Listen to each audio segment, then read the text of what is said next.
All right, everyone, happy Wednesday. We're live. This is the 187 District Court. These are the rules of the 187 District Court.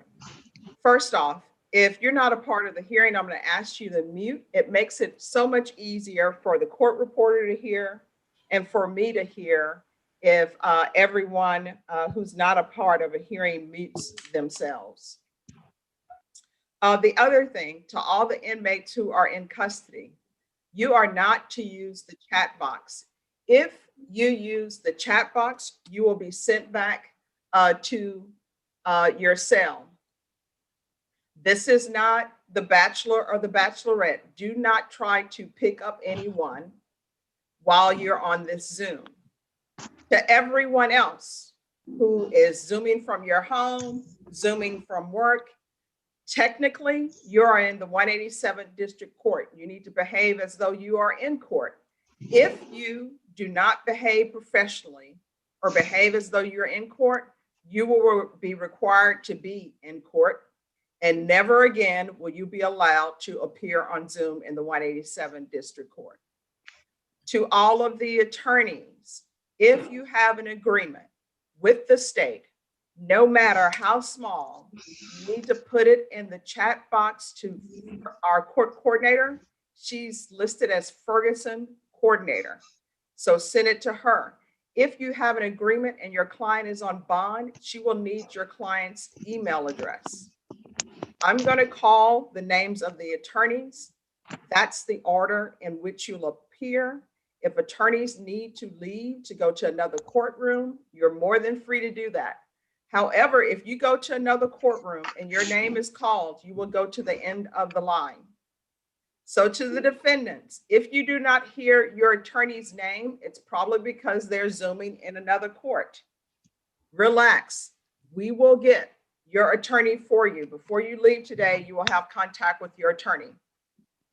So these are the names of the attorneys: Arnulfo Ortiz, David Woodard, Bridget Garza, Roland Garcia, Stephen Gilmore, Michael Latimer, Stephen Garza. Are you an attorney, Stephen Garza? No, I'm not an attorney. All right. Carlos Martinez, Ron Ross, Victoria Cruz, Rick Ramos, Joanne Dohoyos. Is there any attorney whose name I did not call? George Schaefer, Your Honor. All right, anyone else? All right, I'm going to open the breakout rooms. When I open the breakout rooms, it will invite everyone to go to a breakout room. Do not go to a breakout room unless I specifically call your name and assign you to that breakout room. To all the attorneys, prosecutors will have the ability to move throughout the breakout rooms. When you go to a breakout room, please be patient. As you can tell, we have more defense attorneys than we have prosecutors. So when you get sent to the breakout room, be patient. Think of it as going to a doctor's office. When the nurse calls your name, you're not actually going back to see the doctor yet. You go to a waiting room, they check your weight and blood pressure, and then the doctor will see you. So just be patient. So the first person up is Arnulfo Ortiz. Who is your client? Sonia Sotelo, in custody. I'm sorry, what's the first name? Sonia Sotelo. What's the last name? Sotelo. And is it criminal trial division or family violence? It's not family violence. It is an evading arrest, and we have an MTR. She's on probation for evading, and she's got an MTR based on a DUI. All right, I'm going to send you to breakout room number 1. A prosecutor will meet you there. And to everyone else, your attorney will confer with the state, and then your attorney will confer. We're going to send him to a breakout room so that they can speak to him Now, about the. you are not being sent to a breakout room. Your attorney is being sent. Yes, to my attorney, not me. My attorney is being sent to a breakout room regarding. Yes, so just wait there. All right. David Woodard. Morning, Judge. I have Fabian Vega, and I've been confirmed with Marcus.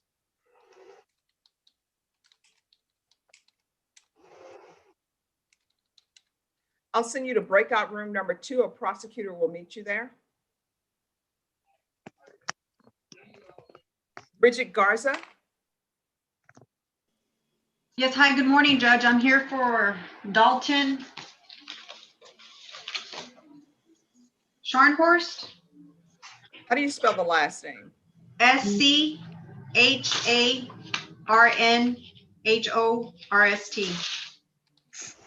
And is this criminal trial division or family violence? It's a family violence case. Okay, I'll send you to breakout room number 3. A prosecutor will meet you there. Okay, I believe I was dealing with Joe Ray. All right, Joe Ray, if you're available, could you go to breakout room number 3, please? All right, Roland Garcia. You're muted. Good morning, Your Honor. My client is Ashley Barrera. I don't know if it's going to be trial division or if it's classified as special crimes. All right, let me look up her on the docket.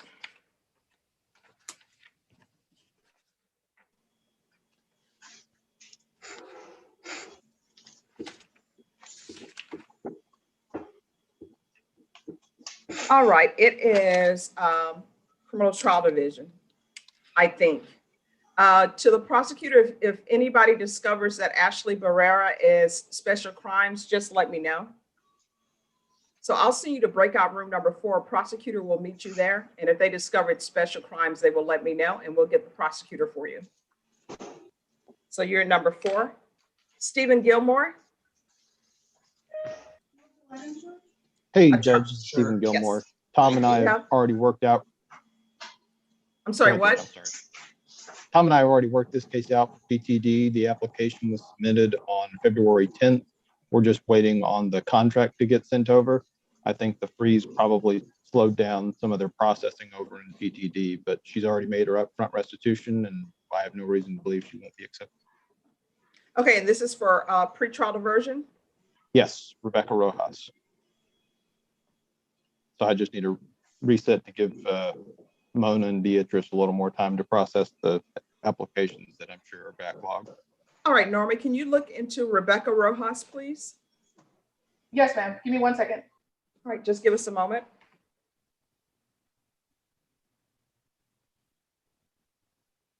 Michael Latimer, Yes, Gilbert Calbillo. Gilbert who?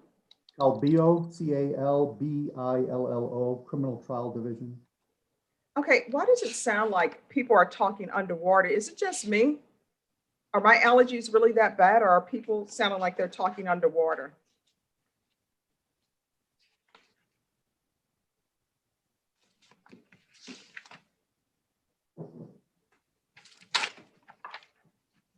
Thank you.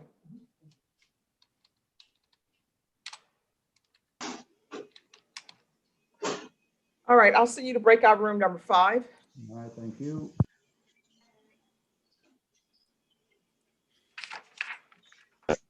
Carlos Martinez. Judge Norma was calling me while I'm on the Zoom hearing. Okay. I've chatted her. All right. Disregard. Okay. Okay. Carlos Martinez. Zenon Benitez Jr., MTR. It's not family violence. Okay. What did you say? I cannot hear you for some reason. It's Zenon Benitez Jr. It's an MTR, and it's not family violence. All right, just give me 1 second.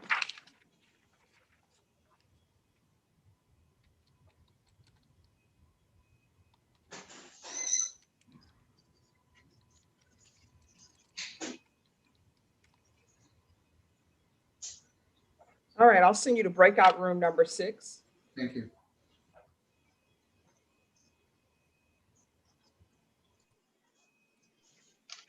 All right, next person is Ron Ross. I have Prudencio Rodriguez, Trial Division. I'll need to talk to someone. It's an MTR.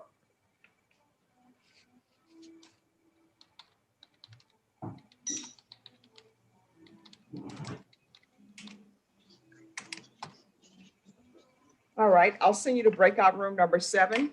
Thank you, ma'am. You're welcome.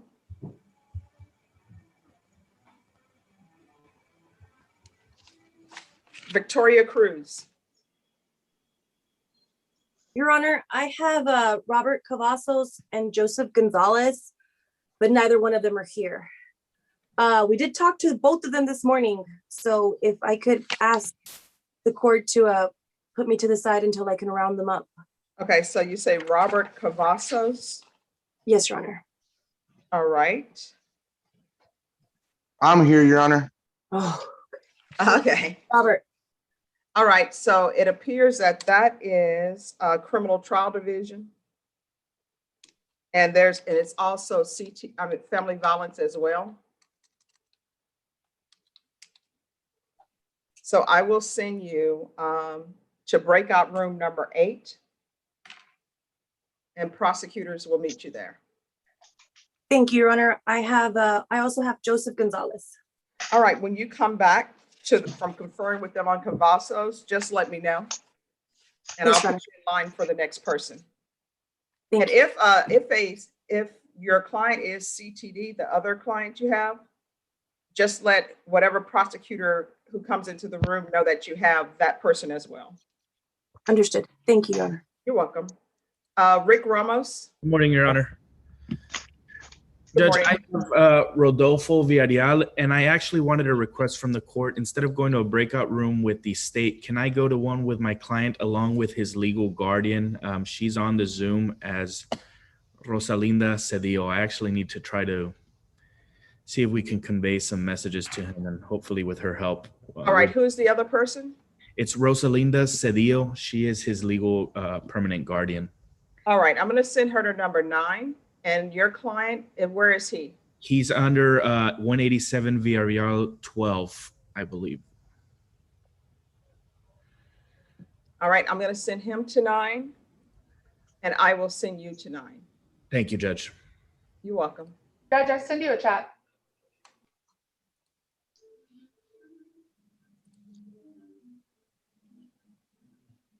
All right, on Rebecca Rojas. Yes, Judge. That's going to be recalled in 30 days for a PTD update. Norma, what date?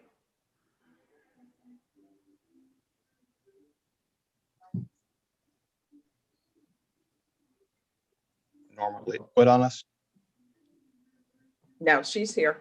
Was on mute, April 14th. There we go. That works for me. All right, you and your client are excused. Thank you, Judge. I appreciate y'all. Y'all take All it right, easy. you're welcome. Have a good one.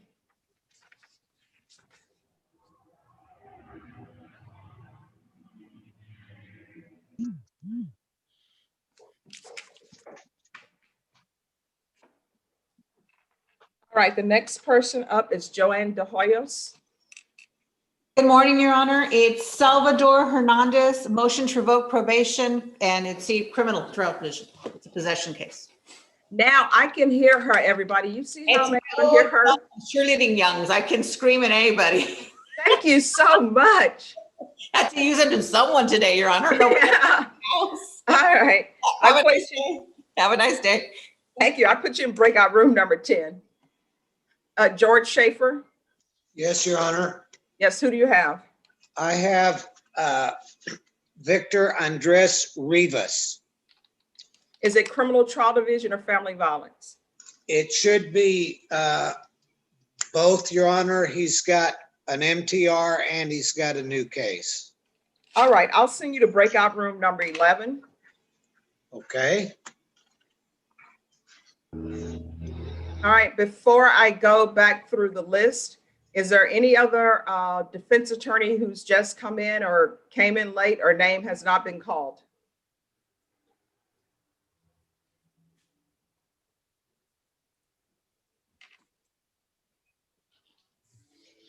Judge, I'm back from a breakout room. This is Bridget Garza. All right, just give me 1 second. Okay.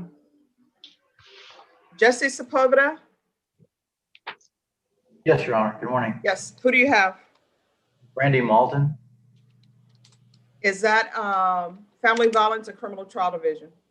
He's pled already, Your Honor. It's general felony. Judge, it's for sentencing. It's for sentencing, yes. All right. Have you received the PSI report? I have not, Your Honor. Was there a PSI report done for this case? No, there was no PSI report done for the case. All right, just give us a moment. All right, Bridget Garza, you're back on Mr. Scharnhorst. Yes, Judge, I wanted to request a reset. So it looks like he has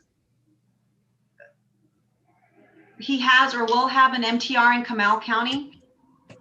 He's on probation there, and I spoke to his attorney yesterday, Mr. Bernie Campion. And what they're trying to do is they're trying to get an offer before we resolve this case so that everything can run together.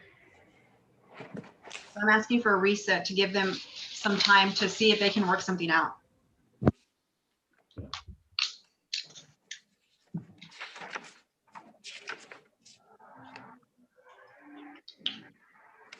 All right.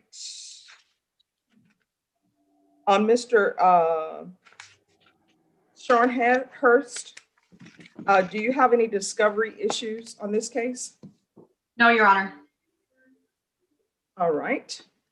So on Mr. Scharnhorst's case, this is what the court is going to do.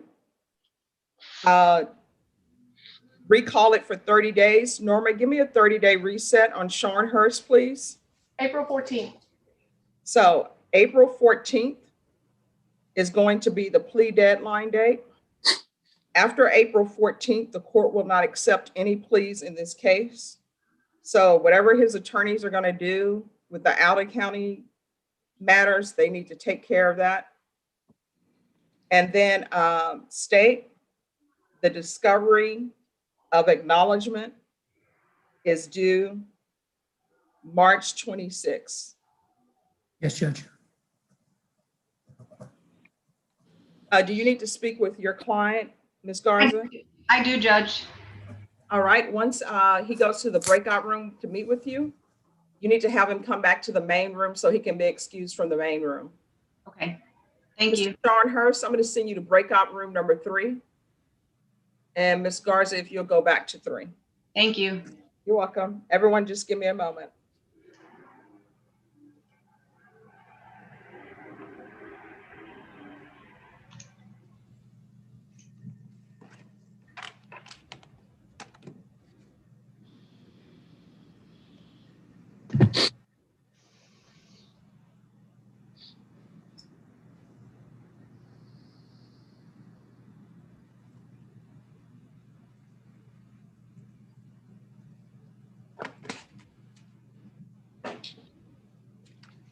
All right, David Woodard, you're back. I am, Judge. Marcus needs to contact the family. I'd like to know if I can go to another court and then come back. Yes, your client is Fabian. That's correct, Fabian Vega. All right, yes, you can zoom out and zoom back in. Mr. Vega, Yes, ma'am. your attorney is going to go to another court and he'll come back here because the state needs to talk to the complainants in this case. Do you understand? Yes, ma'am. So you're going to need to sit there and wait patiently. Do you understand? Yes, ma'am. All right, you can mute yourself. All right, any other attorneys back from the breakout room? All right, Justice Sepulveda, your client is Randy Malden. Yes, Your Honor. And is Mr. Malden on Zoom or is he supposed to be in the courtroom? I believe he's on Zoom. I'm here. Excuse me. I'm here, ma'am. All right, let me look at this agreement. Just one moment.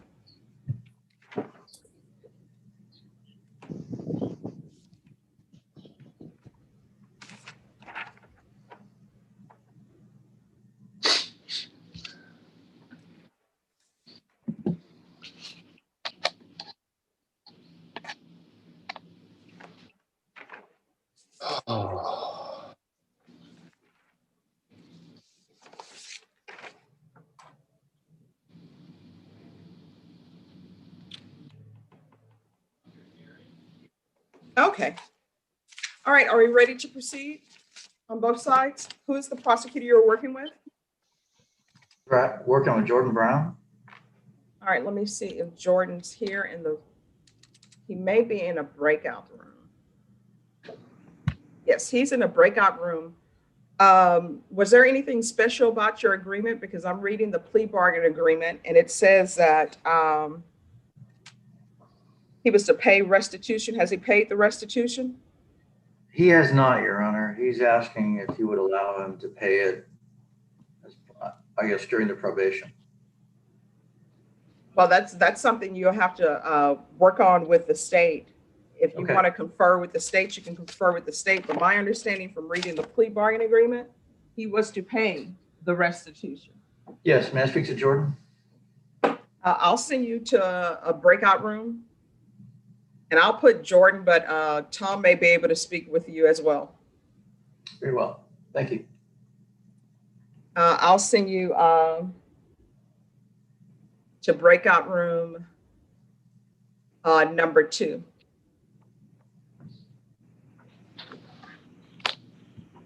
And Norma, can you let them know that Mr. Scharnhorst is excused? He's 14H. Thank you, ma'am. Thank you, Judge. Thank you. Rick Ramos, you're back? Judge, yes, I'm back. So I'm actually going to need a motions setting, Judge. I have a motion on file to have my client examined regarding insanity. So we need to have a hearing to determine if we can appoint somebody to do that evaluation, Judge. All right, well, you need to file the motion. If you file the motion, Filed, Judge, of as course. March 4th. I'm sorry? It was filed on March 4th, Judge. It's been accepted. We just need a hearing date on it. All right, to the clerks, you're entitled to a sanity evaluation. There's no need for a hearing. Okay, if we can get that.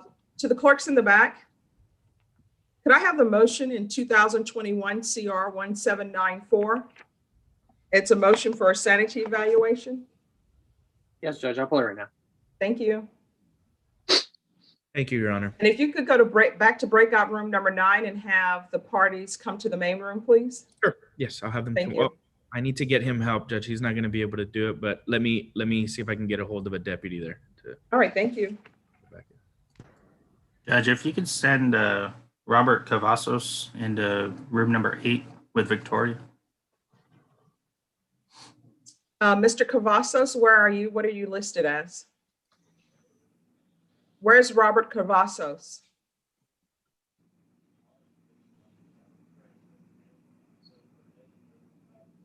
Well, we'll wait till he pops on the screen. Yes, ma'am. All right, I'm going to send you to a breakout room to speak with your attorney. I'm going to send you to breakout room number 8. And while you're in breakout room number 8, you need to get your video working. Okay. So I've sent you to breakout room number 8. Okay.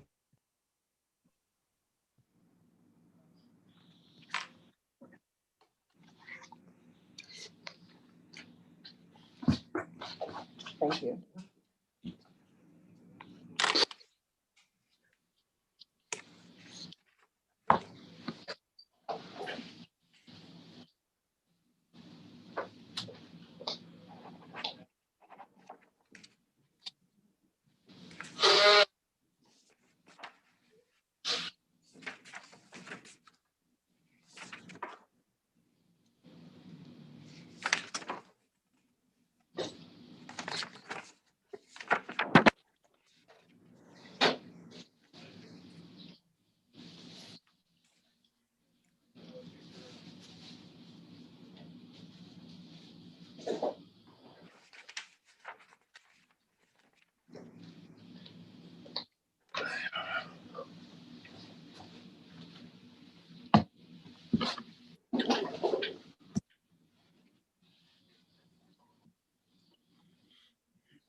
Ross, you're back.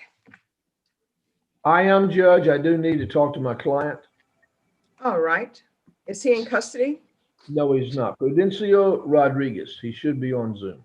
Where's Mr. Rodriguez? Prudencio Rodriguez. Yes, I'm here, Your Honor.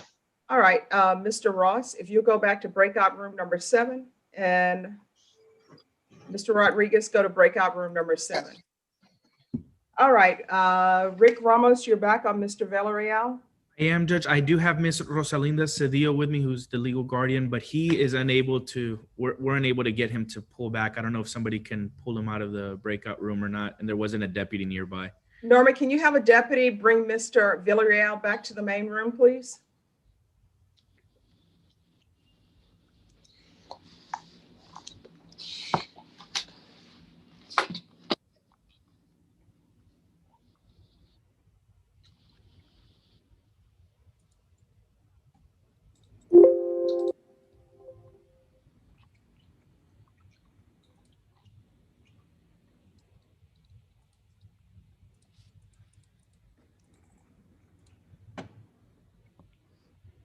All right, let me go to the breakout room because nobody's responding. What is wrong with everyone today? I'll be right back. Okay, Judge. Okay, Judge.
All right, Mr. Ramos, Yes, Judge. do you believe your client is competent? There was a competency hearing. I don't believe so, Judge. He was found to be competent, but that's why we've moved on to the next step of request. Okay, so what we'll do, Norma, if you can have this motion for sanity evaluation, if you can ask them to expedite it, and what's a date we can come back so we can make sure that he hasn't been lost in the system. We can do that on the 19th, Judge. All right, so we're going to come back on April 19th and make sure that the sanity evaluation has been done. We can do it on the 16th, Judge, not on the 19th. Sorry, we'll do it on a Friday. I mean, the only thing we're trying to do is make sure that the evaluation has been done. So you're saying the 16th? Yes, ma'am. All right, so we're going to recall it on April 16th to see if everything's been done. Yes, sure. No, okay, April 16th. Yeah, we can't do it on the 19th. All right, you and your client are excused. Ms. Cedillo, thank you so much for coming in. Thank you, Judge. All right, and Norma, if you can let them know that he can go back, and that's number 12. Okay, thank you. Thank you, Your Honor. You have a good morning. All right, you too. Mr. Villarreal, I'll be in touch, and Ms. Cedillo, I'll call you.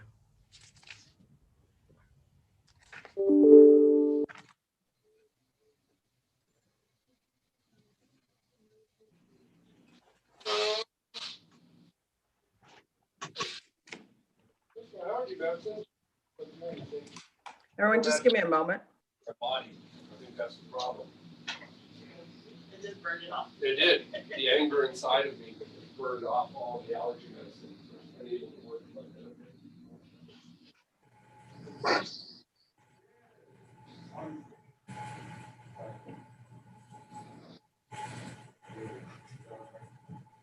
All right, Victoria Cruz, you're back.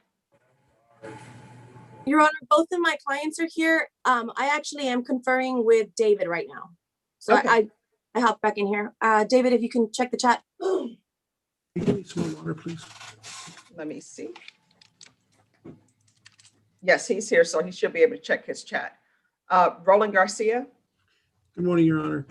Your Honor, I conferred with Jordan Brown on my case. It's for Ashley Barrera. I conferred with the state and Mr. Brown will be tendering a dismissal.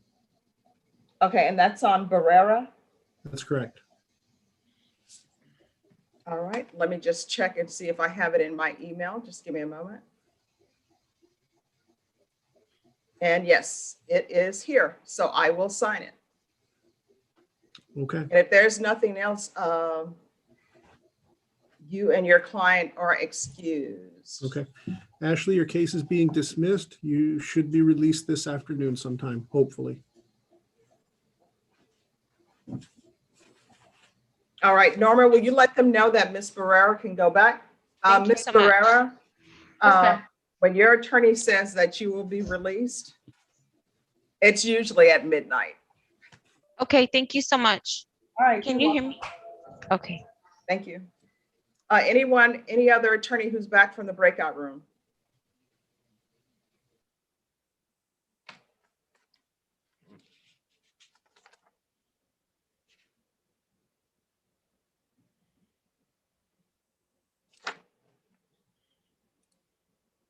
All right, everyone, just give me a moment. I will be here in the background. I'm going to sign some documents. And as I say that, George Schaefer pops up as though I've called his name 3 times, Brenna. All right, George Schaefer, what's going on with your client?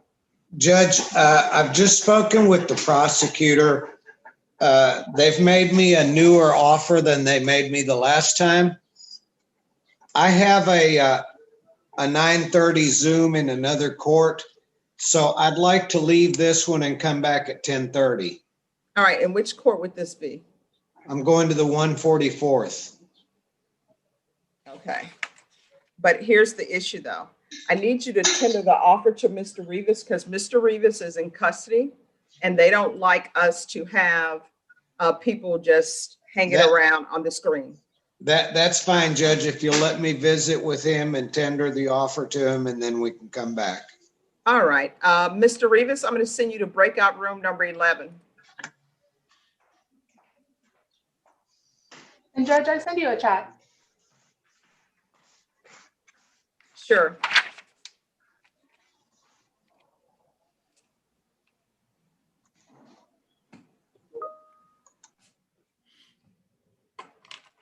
And Mr. Schaefer, if you go back to 11.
All right, to the prosecutors, has anybody conferred with Carlos Martinez or Michael Lattimore? They're both criminal trial division cases.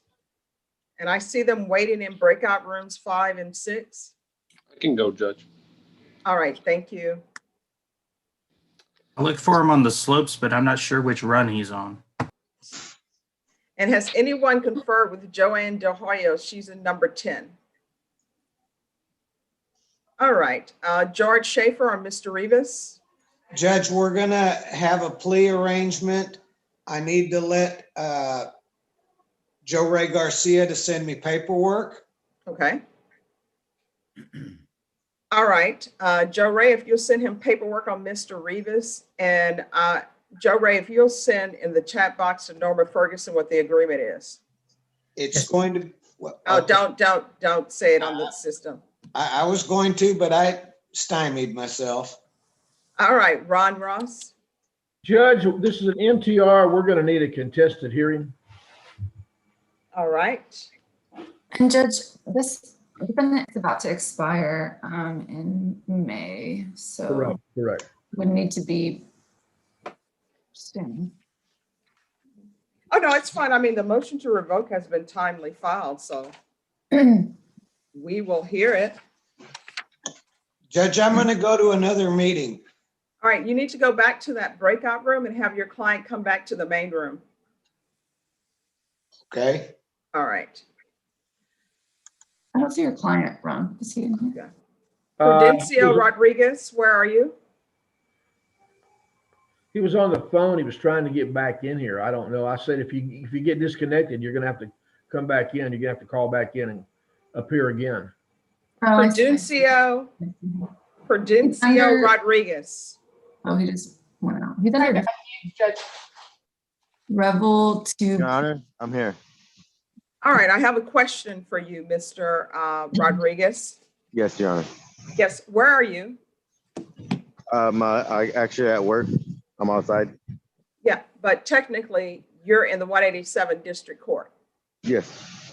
Are you dressed appropriately for court? Yes. Why do you have on a hat in court? I'm sorry. I removed my hat, ma'am. Your Honor. Now, your attorney is telling me that you wish to have a contested hearing. Is that Yes. correct? Yes, Your Honor.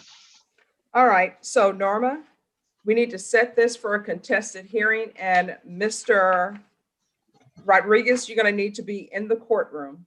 When is this being recalled, Norma? I can do it on April 1st in the afternoon at 10:30. All right, Mr. Rodriguez, Yes, Your Honor. you're going to be in the 187 District Court on April 1st at 1:30 p.m. for a contested hearing. Yes, Your Honor. The 187th is located at 300 De La Rosa. It's on the 4th floor. Do you understand? Yes, Your Honor. All right, we will have your contested hearing then. You're excused. All right, Judge, may I be excused also? Yes. Thank you, Alexandra.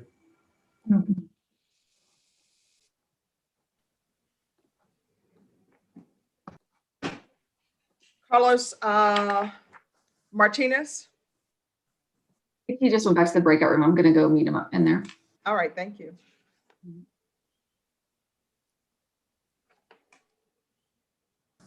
Your Honor, Yes. I've been conferring with my client in breakout room number 8, Robert Cavazos. Yes. He needs Ray's magical words. So if we can just kind of leave him there or put him back in the main room. Ray has a 10 o'clock right now in the 144th. But I'm gonna have a talk with Mr. Cavazos. Okay. If I could talk to, or if I could be placed in the breakout room with for CTD, I can go back into the same one if you want to kick Mr. Cavazos back out or. Yeah, and are you going in to talk about Mr. Cavazos or someone else? Joseph Gonzalez. All right, let me put that on here. I think that was Marcus.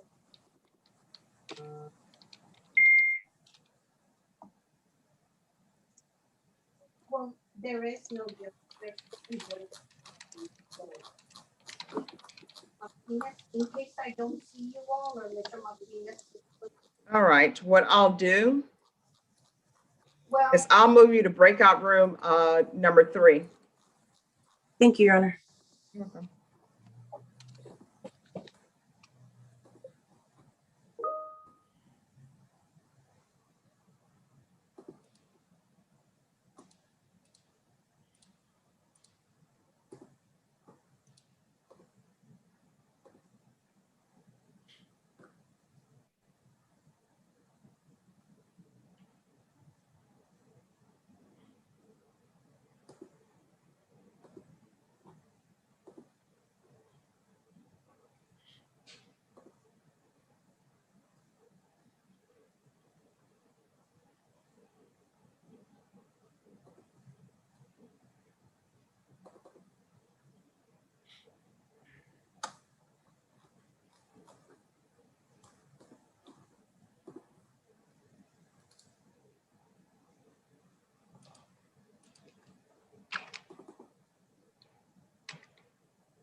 Good morning, Judge Boyd. May I approach?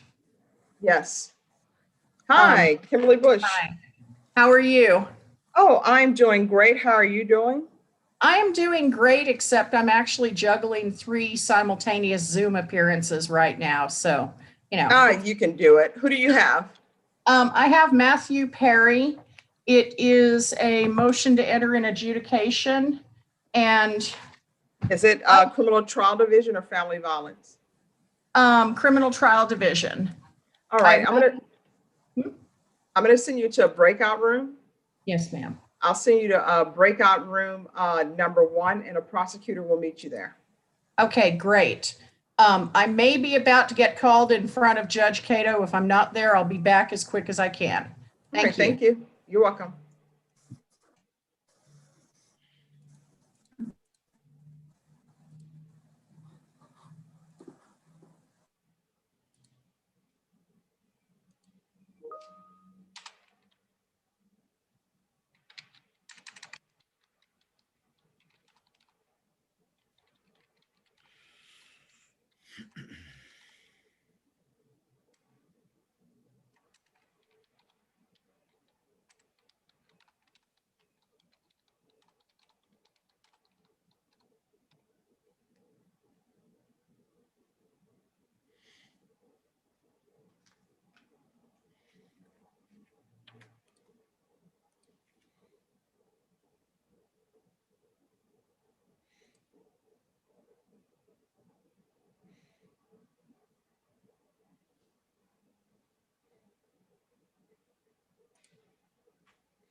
Hello? Just one moment.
All right, anyone back from the breakout rooms? All right, we'll continue to wait.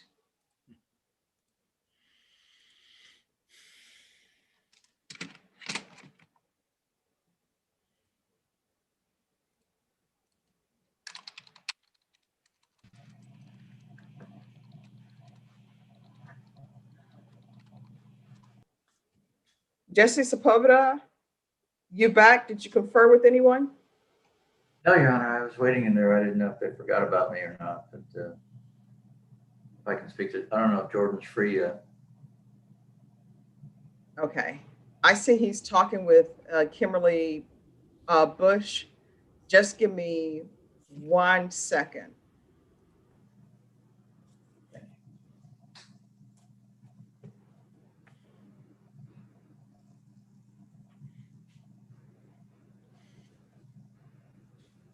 Yeah, I'm still waiting. They're talking. As long as you sound out of it, you're good. Judicial Barrera. Okay. You're still getting messages or no? There is a blink, a little bit blinking. All right, Mr. Sepulveda, if you'll go to breakout room number 2, as soon as Jordan finished conferring with Ms. Bush, he'll meet you there. Thank you. Judge, and our notable needs to be in a breakout room with his client, Sonia Sotelo in L18.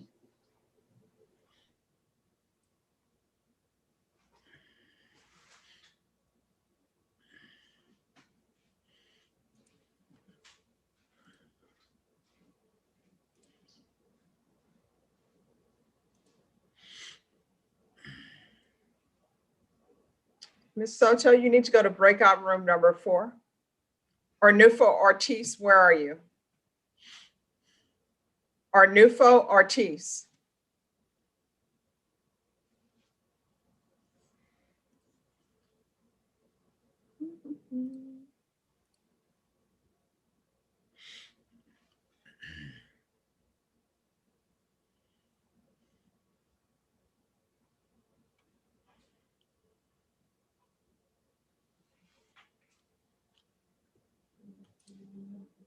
Hi, and those files over there you can take back. Oh, they're good to go. Okay.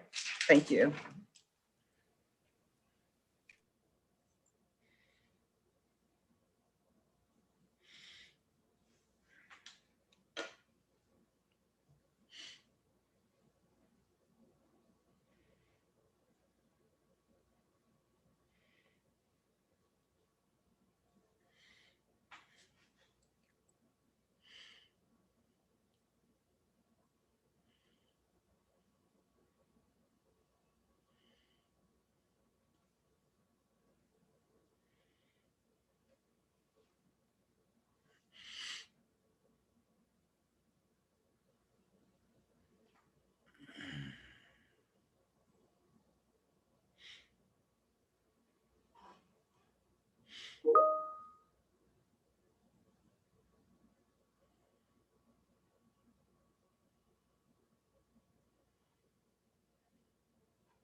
Marcus, did you have a chance to speak with Joanne De Hoyos? Yes, Judge. She needs to Yes, speak Your to Honor. her client. Your Honor, may I have a breakout room with my client so I can relay the offer? All right, is your client in custody or not? He's in custody, Your Honor. Yes, he is. Salvador Hernandez. All right, if you'll go back to breakout room number 10, and Mr. Hernandez, I'm going to send you to breakout room number 10. Salvador Hernandez, if you can go to breakout room number 10 for me, please. And then Marcus, could you speak with, he's with Victoria now. Let me see who else needs someone.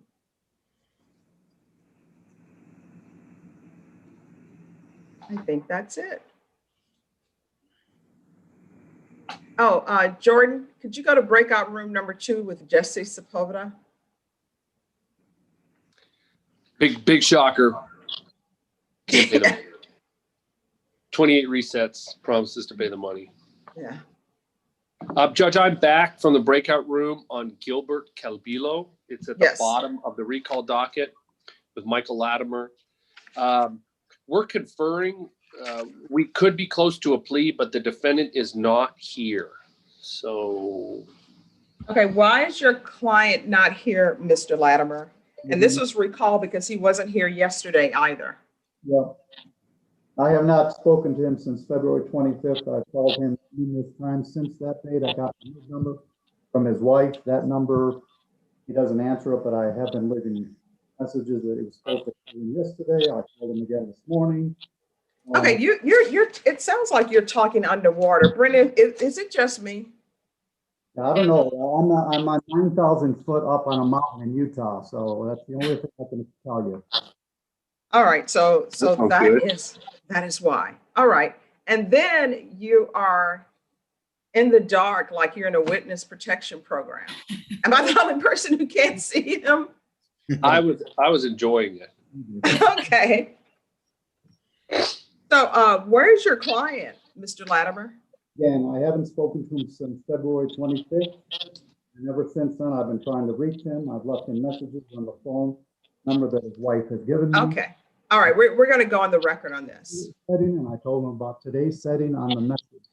Okay, all right, time out. We're going to go on the record on this.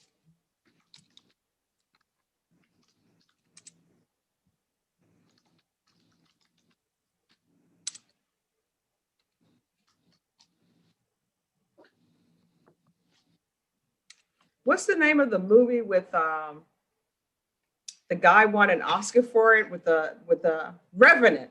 Okay, I hope that's not happening up there, Michael. Yeah, one person. All right.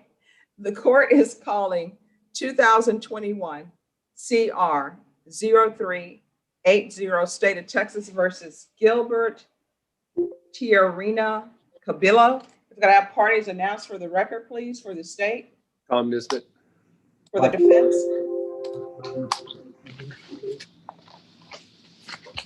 For the defense. Mike Latimer for the defendant. All right. This hearing was actually scheduled for yesterday.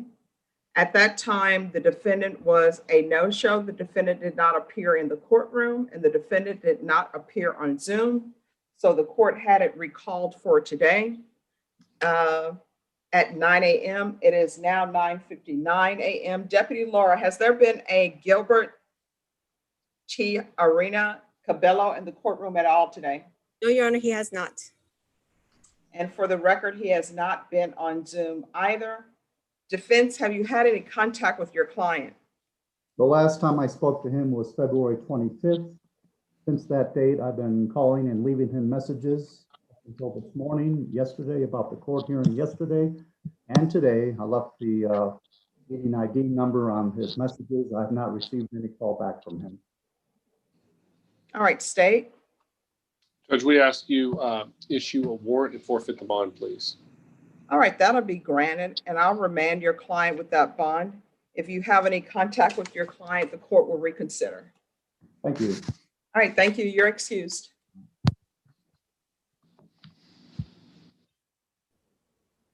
And Brenda, for some reason, I'm unable to connect to you. Let me try to disconnect and reconnect. Hold on. All right, thank you. It's not showing green. Oh, it's because my Wi-Fi is on. Okay. That's okay. Carlos Martinez, you're back. Yes, Your Honor. I would like to go out to go to a breakout room to speak to my client. We have a discussion with the ADA regarding what she's proposing. All right, where is Zanon Benitez? Right here, miss. All right.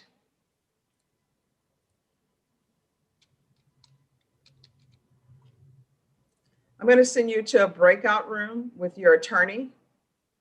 Carlos Martinez, if you go back to breakout room number 6. Okay, thank you, Judge. You're welcome.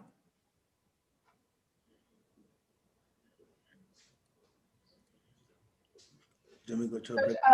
Mr. Ortiz, Nunfo Ortiz asked if you can send him back to the breakout room. He got kicked out. Who is his client? Sonia Sotelo, you send her to a breakout room. She's an inmate. All right, Mr. Ortiz, I'm sending you to breakout room number 4. Do you see it now, Judge? Yes. Okay. Thank you.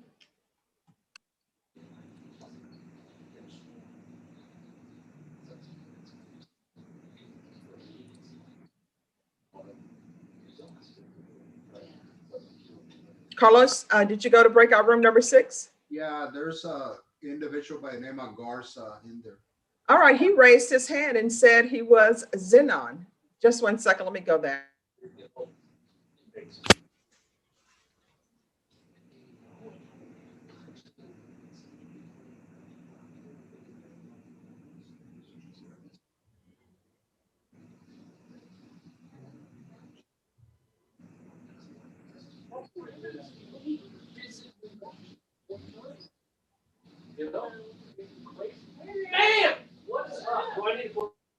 All right, Zanon Benitez, where are you?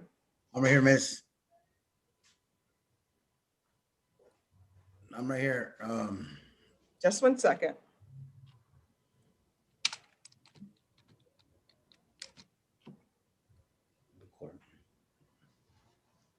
All right, Carlos, if you'll go back to breakout room number 6. Okay, Judge, thank you. Thank you.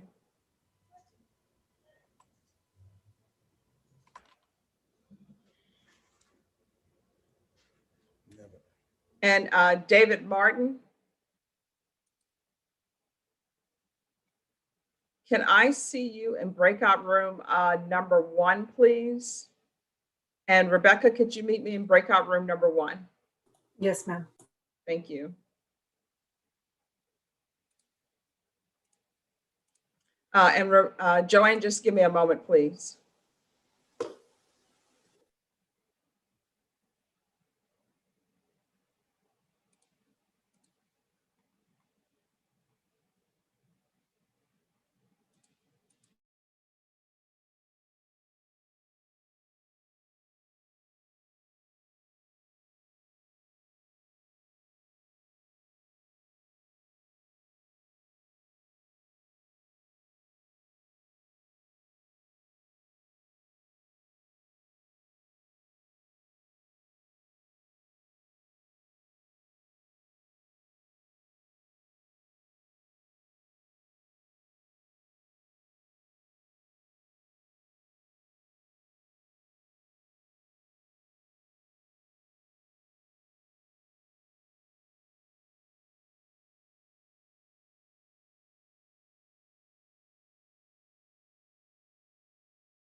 All right, Joanne De Hoyos.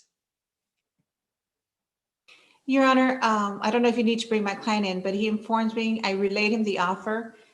He informs me that he would like some time to hire an attorney, and I told him I'd approach you about that. He says he needs 2 weeks. All right, can you go back into breakout room number 10 and have him come back to the main room, please? Yes, ma'am. Yes, ma'am. Thank you. Jesse Sepulveda, did you talk to Jordan about Randy Malden? I did, Your Honor. So what are we doing with Mr. Malden? And where is Mr. Malden? He should be on the Zoom. I'm here, Your Honor. Yes, ma'am. All right, you need to show your video. Oh, sorry. Yes, ma'am. What is going on with Mr. Malden? I think we're ready to proceed, Your Honor. I think Jordan and I have discussed it. So what is the discussion? Well, I think. Or is it a secret for me? No, it's not. Of course not. Judge, we're going to ask you to follow the plea agreement. We can put this on the record or not, but basically it's already the max probation. I think he's not even applying for deferred, but if he is applying for deferred, he's not going to ask for deferred anymore. He's going to pay $1,000 to probation at the first time he meets with probation. And we're going to ask you to follow the deal as it is otherwise. I mean, basically, we can't make the probation any longer and we want to get restitution. So even though he failed to comply with the agreement we made, we're still going to ask the court to follow the agreement in most of its entirety. May I say something real quick, Your Honor? I have 2,000, not 1,000. We could put that on the record, but basically to pay a chunk when he starts and meets with probation. If the court follows the agreement, obviously.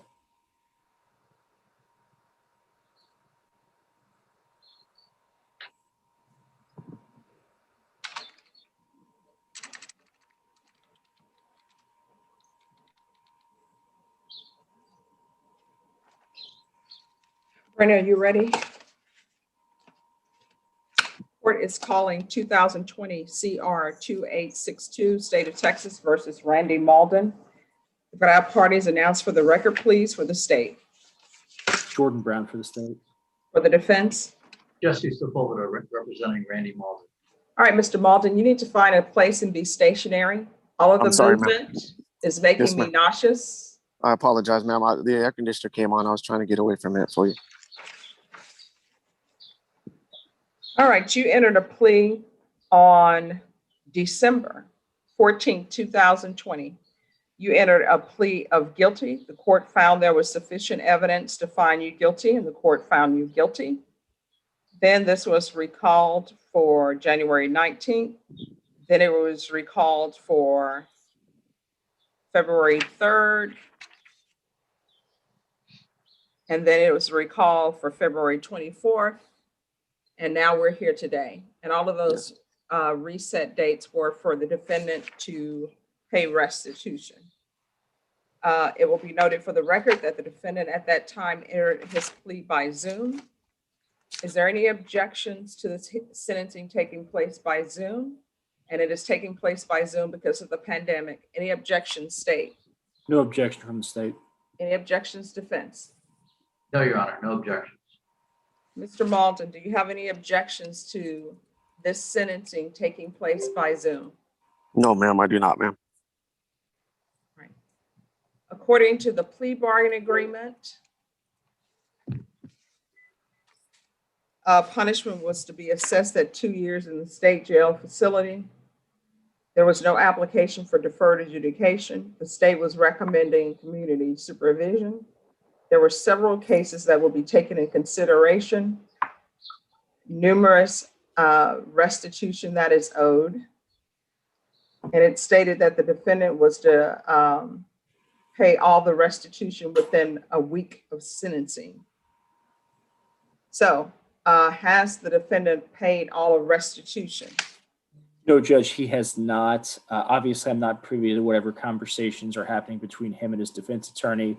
But as the court knows, this is, I believe, the second or third time we've been here since the plea was taken to give him time to come up with that, which was originally supposed to happen within a week or so of the plea.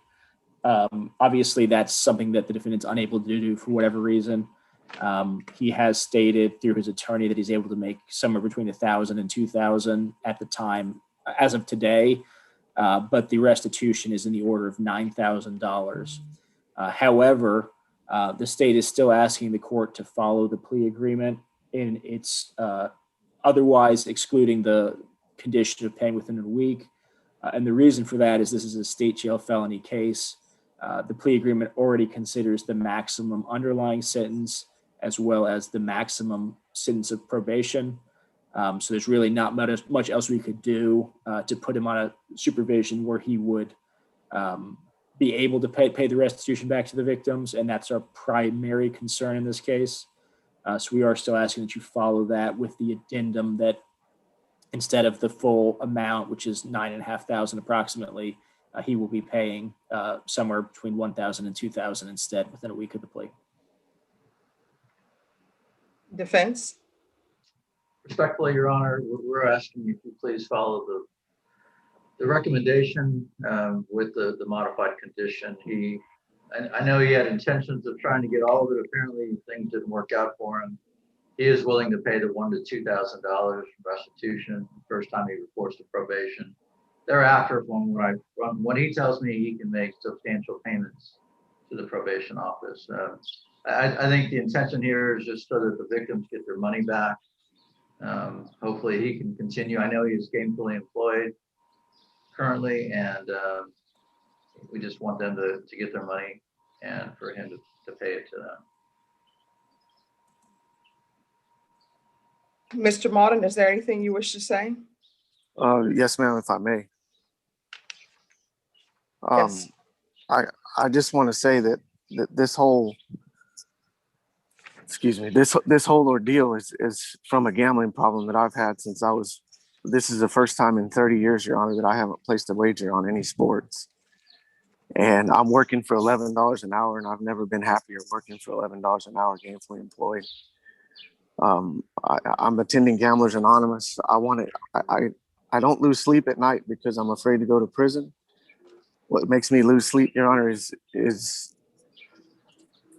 not paying these people back. I want to pay these people back. I've tried tremendously hard to make $11 an hour to come up with all the money.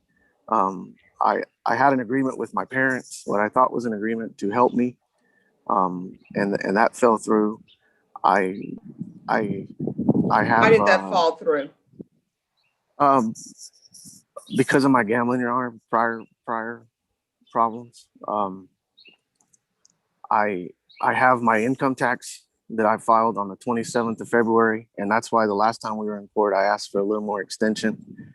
I still haven't received that, and I also didn't receive the stimulus payments, and those are all coming through H&R Block, and I have proof of all of that. I just want a chance to stay gainfully employed, even though it's $11 an hour. I'll never do a contractor again. I'll never be a contractor again. I'll continue to work for someone the rest of my life. And I just beg for your mercy, Your Honor, to give me a chance to pay this back and get my life to be on track the way I want it to be and the way I should be, to be, a good member of society instead of a criminal. And one thing I have learned in attending your Zoom hearings all the time is I always used to tell people I made a mistake. I made a mistake. I made a mistake. I didn't make a mistake. It was bad choices that I made in the gambling and in the taking of the money that I wasn't supposed to take. And I've just learned a lot. I'm 100% compliant with pretrial, 100% compliant with bond. I've been employed this entire time that I've been out, which is almost a year. And I just pray for you to allow me to continue to do that and pay this money back. All right, so here's my question. State and defense, maybe you know. So I'm looking at the restitution amounts that are owed. And then it says to be determined to hot sea equipment. Does anyone know what is owed to hot sea? I can answer that, Your Honor. That was a hot check. It was a check that I wrote for a little over $300. It's in misdemeanor, and we should have a specific amount. That's probably it. I can verify in a couple of minutes, but basically it's just TBD because we contacted them in case there were additional fees or additional things we weren't aware of, and we just haven't heard back from them. Obviously, it's a company, so you call one person who's not the right person, they're supposed to relay the message, and then they never get back to you. Is the situation why it's TBD? Okay. But it's a misdemeanor amount, and it's probably the amount the defendant is telling you. It was a little over $300, Your Honor, if I remember right. I want to say 370 something. All right, then this is what the court is going to do unless there's anything else from either side. No, Your Honor. All right. So this is what the court will do. The court will sentence you to 2 years in the state jail facility, suspended and probated for 5 years. Taking consideration 2020 CR 6717, County Court cause numbers 636657, 631338, 641034, 637398. There's to be restitution of $3,290.71 to Elizabeth Murphy, $800 to Gloria Green, $1,400 to Randall Waniek, Waniek, $3,900 to Jeffrey Moore, and restitution of any to Hotzi Equipment. There's to be no contact with Jeffrey Moore, and that's Moore, Elizabeth Murphy, Gloria Green, Randall Waniek,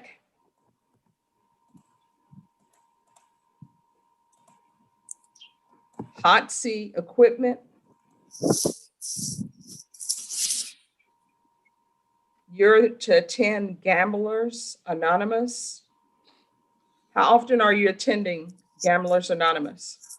They have the meetings every Thursday via virtual, but sometimes there's not a host, so it just depends. It's supposed to start back up, from what I was told, is the mid part of April to where it's in person, but they have meetings every Thursday virtually.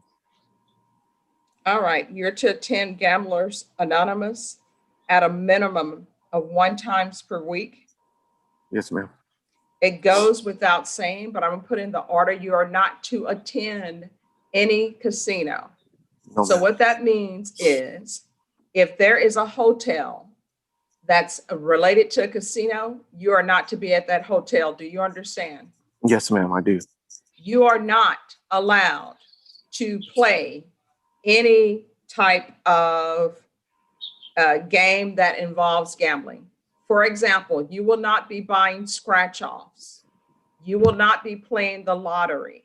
You will not be allowed to do any of that while you're on probation out of this court. Do you understand? I do, yes, ma'am. You are not to play online gambling games. Do you understand? I do, ma'am. Yes, ma'am. There's going to be proof of employment within 15 days. I'm going to put you with weekly Zoom reporting to probation until further notice. Are you living in Bexar County or somewhere else? In Bexar County, Your Honor. And I'm going to want field visits. And probation, when you visit his home, you need to be looking to see if there's any signs that he is backsliding and starting to participate in any type of gambling. If you're drug tested today, what are the results going to be? I don't have, I'll pass. Any drug test you give me, ma'am, I'll pass. All right. And what I'm being told is that the Hotzi check fee is $289.80. Mr. Sepulveda, do you have any doubt that that's the amount? No, Your Honor. Mr. Malden, do you have any doubt that that's the amount? No, ma'am, that sounds correct. So it's going to be a restitution of $289.80 to Hotzi Equipment. There is going to be 100 hours of community service restitution. There will be random UAs. And what amount of money are you able to pay today towards restitution? I'm sorry, ma'am, you broke up. I didn't hear you. What amount of money are you able to pay today towards restitution? I have $1,000 ready to pay right now, and I'm pretty sure I have another check, which is going to be about $780. So, all right, here's the thing. I have 1,000 right now. All right, this is what I always tell people, and I'm going to tell you this. don't say that you can pay $1,000 today if that means you're not going to pay your electricity, you're not going to pay your rent or your mortgage. Do you understand? Yes, ma'am. So are you able to pay $1,000 today? Yes, ma'am, I am. All right. So I can pay it before we hang up the Zoom, ma'am, if you want me to. all right. So defendant is to pay $1,000 today. And Judge, if I may interject very briefly, Yes. on the HOTC restitution, apparently the DA, because it's processed through our hot check department, added a $30 fee. So we're actually asking for $319.80. But as much as I am a representative of the office, as many times as I've told, I'm not really concerned with probation supervision fees. That's not an actual restitution amount to HOTC. That's to our office. So the $289 is what's actually owed to HOTC, and the $319 is what we're asking for because of our processing process. So either way on that one, just wanted to put it out there since I am a employee of the office. Defense? No objection. No, that's fine. All right, then the restitution will to HOTC will be $319.80. All right, is there anything else, Mr. Malden, that you need to be successful on this probation? No, ma'am, I greatly thank you for the opportunity to serve probation. You'll never see me in your courtroom again. All right, probation, is there anything else that Mr. Malden would need to be successful? No, ma'am. All right, Mr. Malden, I'm going to show you a document entitled Trial Court Certification of Defendant's Rights to Appeal. Did you review that document with your attorney? Did you understand it, and did you electronically sign it? Yes, ma'am, I did. All right, because this is a plea bargain agreement, because I followed your plea bargain agreement, and because you waive your right to appeal, you do not have the court's permission to appeal. Do you understand? Yes, ma'am, I do. All right, we can go off the record. Mr. Malden, I'm going to send you to a breakout room with probation. Probation will go over conditions with you. They will tell you where you need to go in order to make a payment. And Mr. Malden, everything you told me about your being in recovery, about what you've learned, you need to hold on tight to that, because what I've discovered, and I've been an attorney in felony drug court, and I've been an attorney in Esperanza court, and I believe in all the treatment courts. And I've been a defense attorney and a prosecutor. What I've discovered is when people are faced with, maybe I'm going to prison, they find the Lord, they start getting their life together, they say all the right things, but then they get very excited when they find out they're not going to prison, and they forget to continue to use all the tools that they've learned. You understand? Yes, ma'am, I do, Your Honor. All right, so I'm going to send you to a breakout room, okay? Okay, thank you so much, Your Honor. All right, you're welcome. Rebecca, can you go with Mr. Malden? Yes. To a breakout room. Let me find out where he is. I'm going to send him to breakout room number 1. If you could go to 1, please. Yes, ma'am. Thank you. All right, everyone, if you'll let me sign some paperwork. May I be excused, Your Honor? Yes. Thank you, Judge. Thank you very much.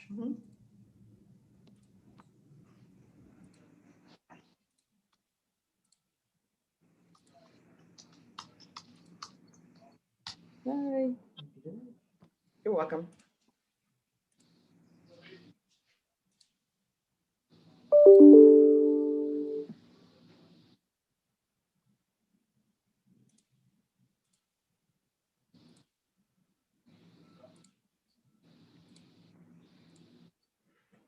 All right, Arnulfo Ortiz, you're back.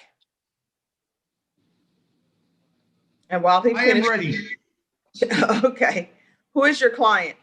Sonia Sotelo. She's on the screen as Soto. All right, and then Victoria, you're back on Joseph Gonzalez? Yes, Your Honor, if he could be placed in the breakout room number 3 with me, I would appreciate it. All right, who is Joseph Gonzalez? Stop playing with the cat. Oh. And Victoria, talk to your client about playing with the cat. This is court, and he would not be allowed to have that cat in the courtroom. So I'm going to send you to breakout room number 3, and I'll send your client to number 3. Thank you, Your Honor. Sorry about the cat. No problem. And Mr. Ortiz, I'm just waiting for the prosecutors to give me the paperwork on Soto, and we'll take that up. Joanne De Hoyos?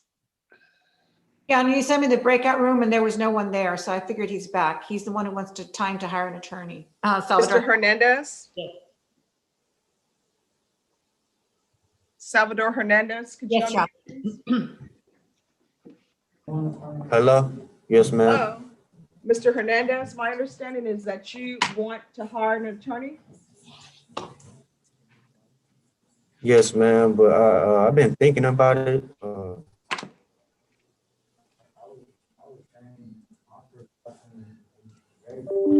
I've been, I mean, you're saying I something, might, but you're I'm thinking telling about me just nothing. taking the 3-month deal. Dude, no. Here's the thing. I don't want to know what your I'm agreement sorry. is. Yeah, may I interrupt and protect my Yes. client and ask to go into break? Okay. Sure. Thank you. Mr. Hernandez, I'm going to send you to a breakout room with your attorney. I'm going to send you to breakout room number 7. Thank you, Your Honor. Sorry. Welcome. No problem. All right. Sonia Sotelo.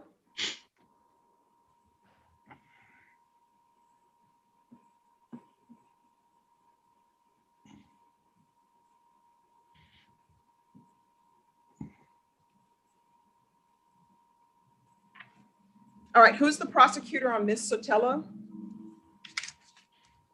Come on, George Brown. That's correct, Judge. The court has the paperwork now? Yes, I do.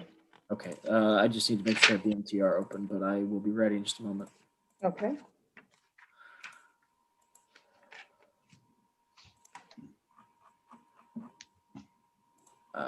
Yes, I have it, so I'm good to go. All right.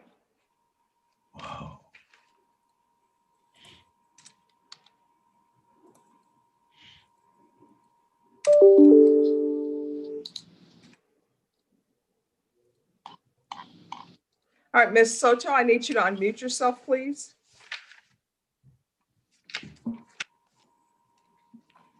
There we go. Thank you. Court is Yes, calling ma'am. 2020 CR 1300W, State of Texas versus Sonia Sotelo Soto. If I could have parties announced for the record, please, for the state. Jordan Brown for the state. Arnulfo Ortiz for Sonia Sotelo. All right, I'm sorry. Just give me a moment.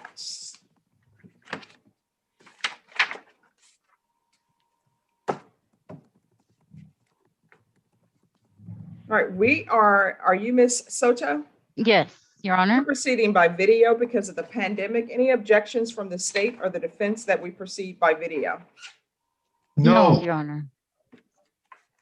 State, any No. objections? No objection from the state.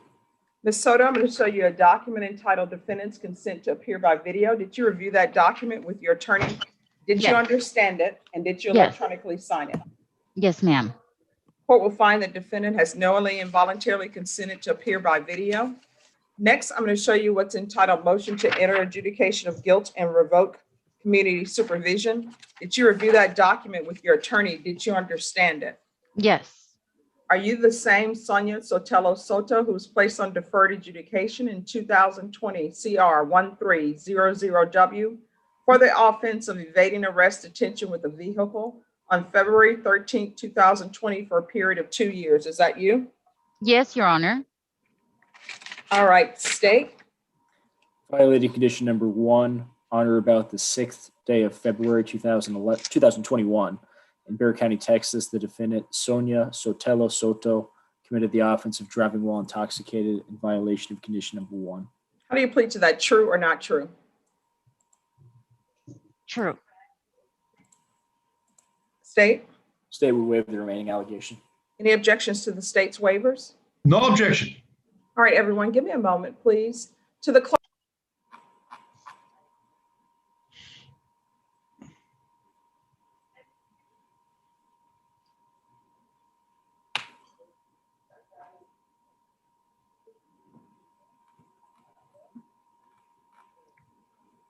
Thank you. No problem.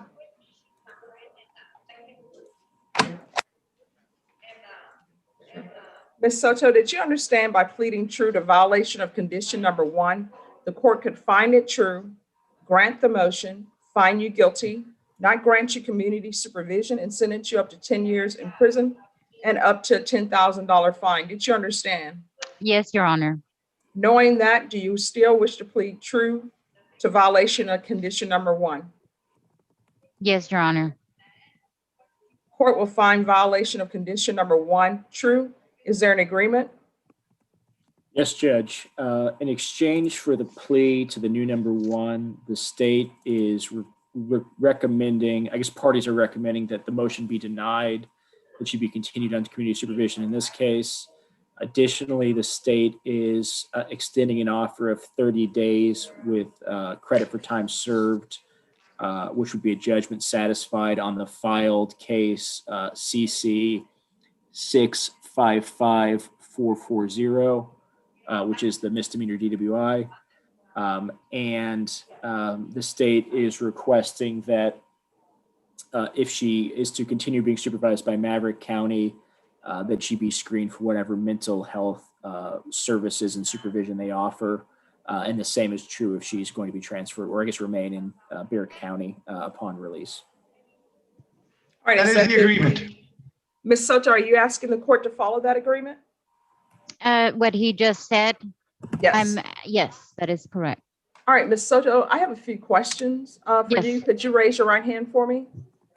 Do you solemnly swear or affirm the testimony you give will be the truth and nothing but the truth, so help you God? Yes, the All right, truth. you can lower your hand. Ms. Soto, do you want to have your probation in Maverick County or Bear County? If I could get the chance, I would probably transfer it. If I get any chances, I would transfer it. To Maverick County? Or just, to San Antonio. okay. Do you have a support system here in San Antonio? Like a support system, employment, and No, I mean, like, if there are issues with you, oh no, do you there have is no somebody you issues. can call? Yes, I'm I have not saying family. there are issues. I'm trying to figure out, is your mom, dad, grandmother, sister, brother, friend, somebody who can help you if you need help? Are they Yes, in ma'am. San Antonio? Yes, ma'am, I do. All right, and who are these people who are able to help you if you need to pick up the phone and call somebody? My grandmother, my aunt, my cousins, and more, on and on. All right, and where do you plan on living? That's what I'm gonna. For now, it'd have to be if I can find something fast. It'd be San Antonio, with my grandmother. If not, I would be able to go reside in Maverick until I get the right address to transfer to San Antonio. No, so here's the thing. You need to either tell me, and Yes, you need to ma'am. commit to this. Yes, Either you're ma'am. going to be in San Antonio or you're going to be in Maverick County, Okay. because the state waived number 7. And so I'm not taking it to be true, but number 7 says that you left Maverick County without permission. So either you're going to be in San Antonio or either you're going to be in Maverick County. So I need to know, so that you won't have a motion to revoke filed against you, Okay. Yes, ma'am. where are you going to be? Well, I was living in Maverick, and I had a job over there, so I'm gonna be transferring to San Antonio, and an address, or what do I have to give you? No, What do I have just to need, do? I just need you to tell me if you're Oh, going to stay in in San Antonio, you're going to stay in San Antonio, because this is where all my courts are at. This is where I have to be attending and everything else. Because I've always lived here. So yes, San Antonio. Yes, ma'am. Yes, All Your right. Honor. Probation, how long will it take for there to be a MIG-MOV evaluation for Ms. Soto? Let me check on the calendar, Judge. Thank you.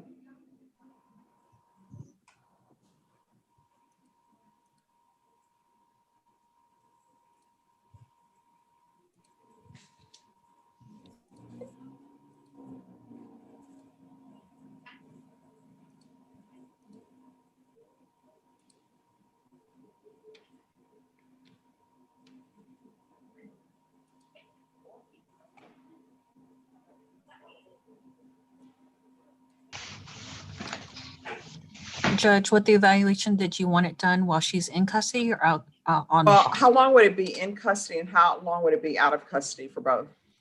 in custody? The next available would be April 5th. Out of custody, the next available would be around the last week of March. Oh, out of custody last week of March? Yes. Okay. All right, Ms. Soto, I'm going to allow you to do your evaluations out of custody, but I'm telling you right now, if you do not keep up with these appointments, then what's going to end up happening is a motion to revoke is going to be filed against you. And you're going to be right back here at the Bexar County Jail. Do you understand? Yes, ma'am, I understand. Yes, Your Honor. And are you able to Zoom in the free world? Yes, Your Honor. Do you know how to Zoom? I guess go online and I'm not sure, but I'll look into it to be able to Zoom. All right, you'll need a phone or either a computer in order to do that. You understand? Yes, ma'am, I understand.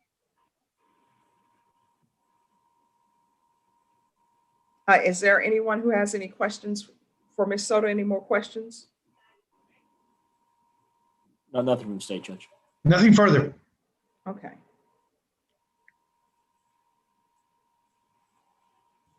All right, this is what the court is going to do. The court will deny the motion. The court will follow your agreement. The court will note for the record that the defendant is to receive 30 days in the Bexar County Jail in cause number 655440. The state is telling me that that judgment will be satisfied. I'm assuming if you take the plea agreement.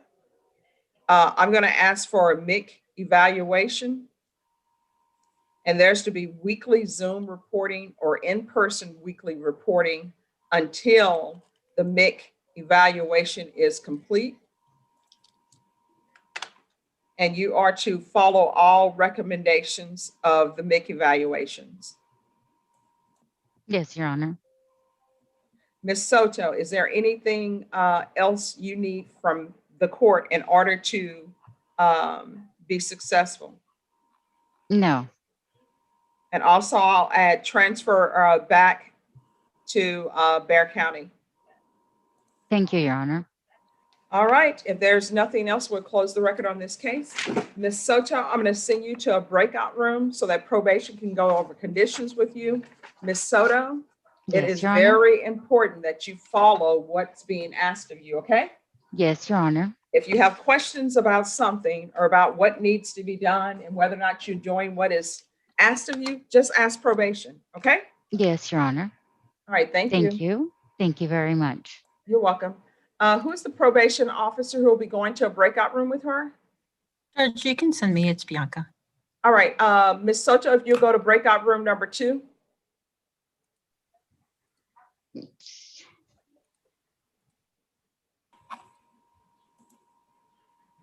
All right, Ms. De Hoyos, you back from the breakout room with your client? I am, Your Honor. He has 2 offers. He would like at least 1 week to decide which one he wants to take, and I've asked the court if we could do that. All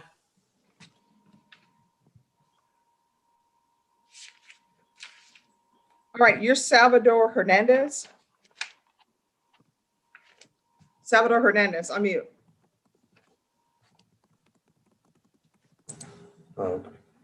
Hello, y'all hear? Yes. How old are you, Mr. Hernandez? I just turned 30 in January.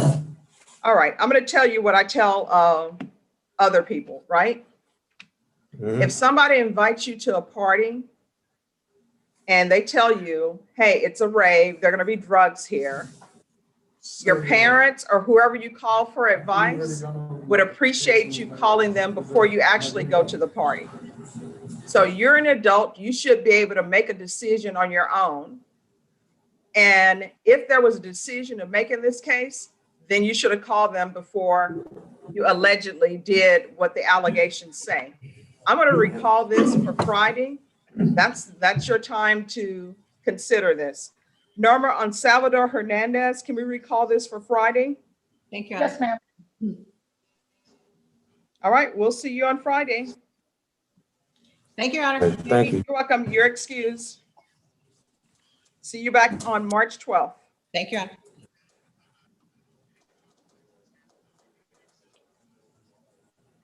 And Norma, if you can let them know he can go back. And he is 14F.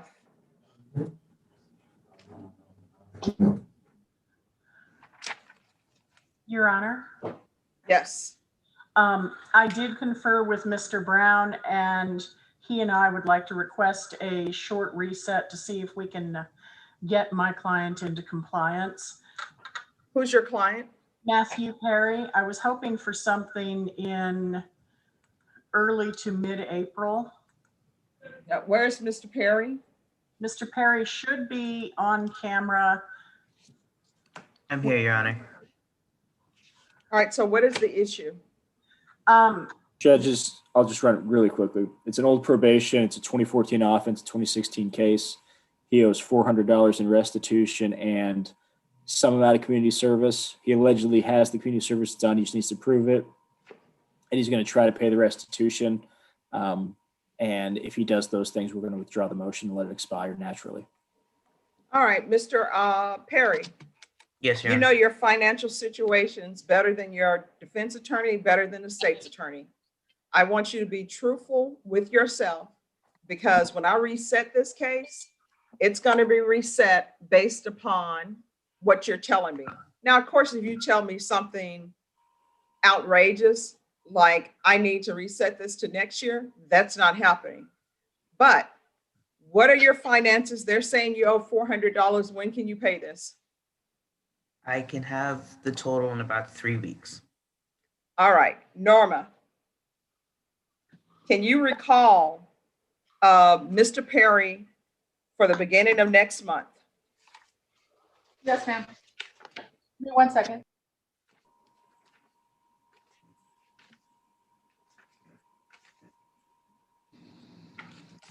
April 2nd. All right, will you be able to have the money to pay this by April 2nd, Mr. Perry? Yes, Your Honor. All right, we'll see you April 2nd. Thank you, Your Honor. May we be excused? Yes. Thank you. Everyone, just give me a moment.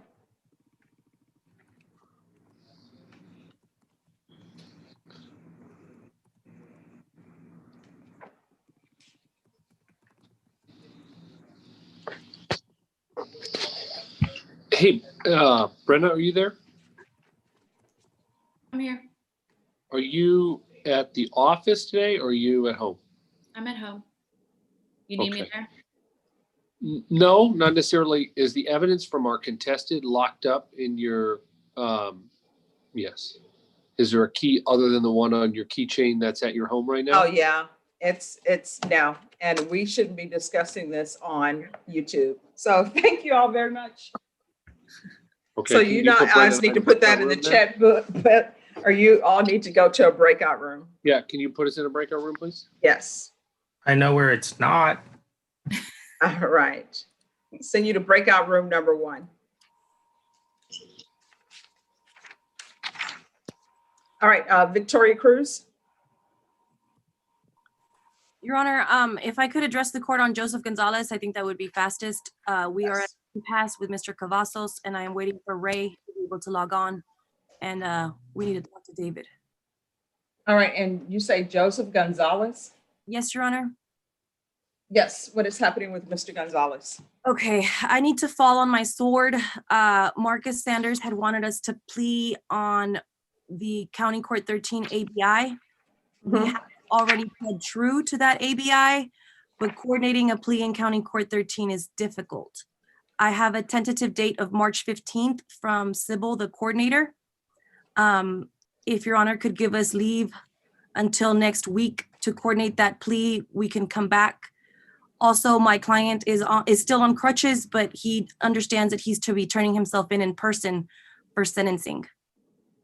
Okay, could I see, and you say you're speaking with Marcus? Yes. All right, Ms. Cruz, could I see you and Marcus in breakout room number 3, please? Yes, Your Honor. And let me see what, yeah, there you are. And Marcus Sanders, if you go to breakout room number 3, please. And Mr. Martinez, I will be right back.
Norma, Yes, ma'am.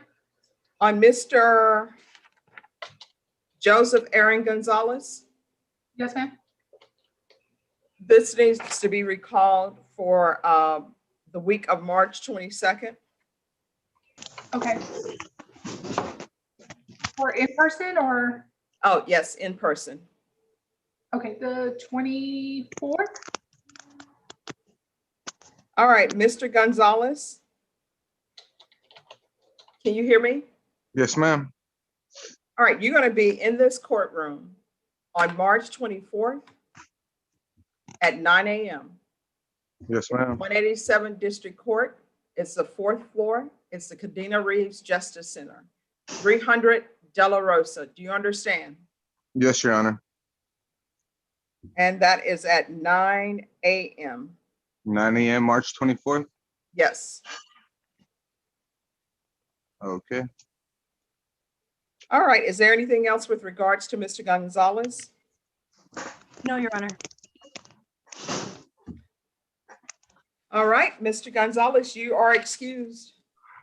Thank you, Your Honor. May I ask you something? Sure, you can ask me a question. Now, whether or not I'm able to answer it or will answer it is a different. Thank you. Okay. I had just had a craniotomy and a leg surgery, right? I had broke my tibia. And right now I'm on crutches and I've been off my leg for 3 months now. And I just went to a doctor's appointment on March the 3rd, which was this past Wednesday. And they just now told me I could start putting 25% body weight on my leg, and they want to see me in 2 months. So right now, with me going to turn myself in, I don't have a problem with that. It's just what concerns me is how I'm gonna have to like be getting like handcuffed and stuff like that when I can't even use one of my legs. Oh, well, I'll tell you this, the deputies in the courtroom, they're very understanding. And as you Right. know, cuffing you or not cuffing you is related to safety. So if you just bring that doctor's information with you when you come, Yes, I ma'am. guarantee you they will take note of that. The deputies in the 187 District Court are always open to listen. Right. And they don't purposely or intentionally try to injure anyone. Yes, ma'am. Okay. All right, we'll see you then. Thank you so much for coming. Thank you. All right, and Carlos Martinez on Benitez. We have an agreement subject to your approval. We had given 2 options. And the deal is that I don't know if I need to go back to a breakout room with my assistant DA to let her know which one we chose. All right, if you will go to the breakout room, number 6. Therapy. And if a prosecutor can meet you in number 6. Okay. And then Raymond Martinez, I'm going to send you to breakout room number 1. Ms. Cruz, breakout room number 1. And which client is this, Ms. Cruz? This is on Mr. Cavazos. If we could get David Martin in there as well, please.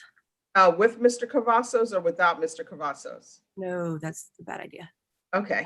All right. If you go to breakout room number 1 and David Martin, can you go to breakout room number 1, please? Yeah. All right. And Tom, can I see you in a breakout room, please? If I could see you in breakout room number 4.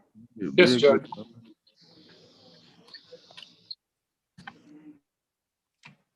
And Norma, can you go to number 4, please? The coordinator or the bailiff? Norma, you, Okay. Ferguson. Okay. And Marcus Sanders, can you go to 4? Yes, Judge.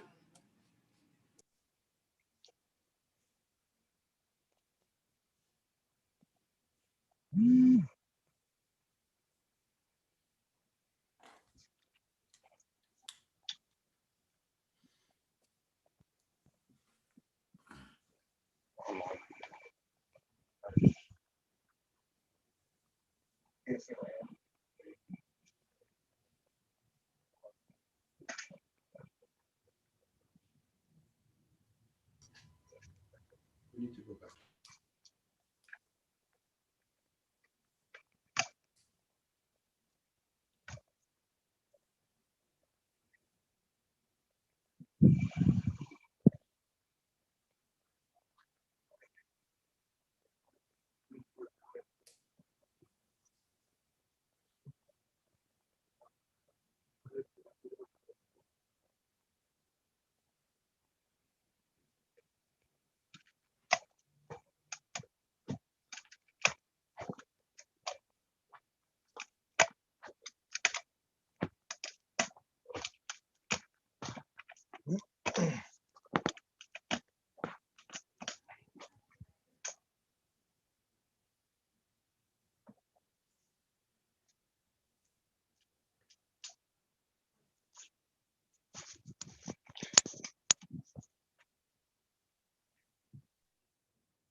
Oh, is that freaking Marcus? You just leave? I was right in the middle of my action sequence and you're like, oh, leave.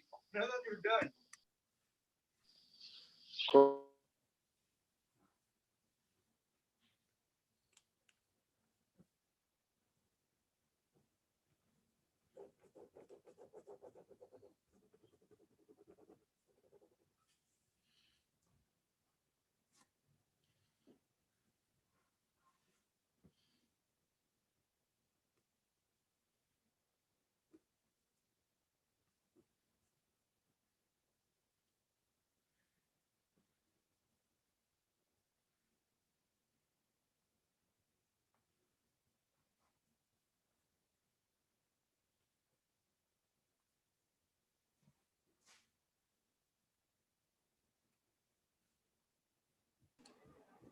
All right, Carlos Martinez, have you received your paperwork? We're checking right now, Judge. We had it as of a few minutes ago. No, we have not. All right. Because for everybody, we're taking a break because I have a meeting at 12. So, and we're starting a hearing at 11. George Safer, what's happening with your case? Judge, I have just finished signing all the paperwork. I need to probably get into a breakout room with my client to instruct him how to sign everything. Who's your client? My client is named Victor Andres Rivas. All right, Mr. Rivas, I'm sending you to breakout room number 2. Thank you, Judge. What time do you want us back? Oh, I mean, hopefully you can get, I'm just taking a break at 12. So Oh, okay. if you guys Okay. get all your paperwork, then you get it done. Okay, thank you.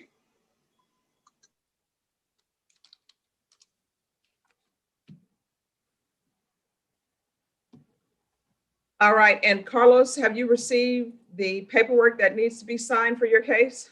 No, Did you put in the chat box to Norma what paperwork you needed? we're working on it right now, Judge. Judge, Carlos's client needs to be in the courtroom for the MTR. I'm sorry, who? Carlos's client needs to be in the courtroom for the MTR. All right, who's your client? Zenon Benitez? That's correct, Your Honor. You need to be in the courtroom. He's at home right now, Judge, so. All right, we're gonna recall you for 1:30. You need to be in the courtroom at 1:30. It's the 187 District Court, 4th floor. Do you understand? 30? Yes. Okay. All right, do you understand, Mr. Benitez? Yes, ma'am. All right, 187 District Court, 300 De La Rosa, 4th floor. Okay.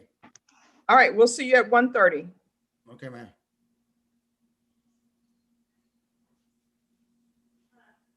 May I be excused until 1:30? Yes. Thank you, Judge. You're welcome. Judge, can you send Mr. Cavazos in the room 1? Let me call him. Mr. Cavazos, can you raise your hand for me, please? Judge, there's a Cavazos just sitting by himself in room 8. I assume that's our guy. I'm not sure why he's in there on his own. I don't know if I need to go in there and tell him to leave or if you can reassign him from the breakout room. Okay, I'm gonna see if he goes. I just sent for him to go to 1. Yes, he's there. Okay, great. All right, who's the person here in the Navy sweatshirt? What is your name, sir? Me, Yes. Steven Garza.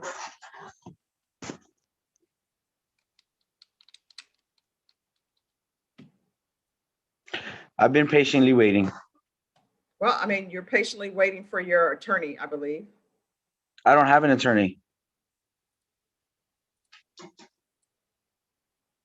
I didn't have an attorney at all. I'm just waiting to either get terminated from my case or Just one moment. We're gonna see why you're here. Judge, he's here on a summons.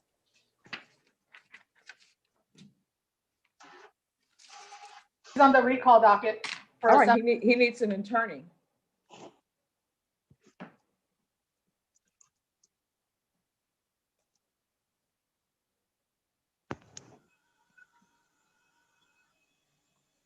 Yeah, Judge, it looks like the motion was filed, but for some reason the court did a summons instead of a warrant. So I'm not sure exactly Yes. what's going on.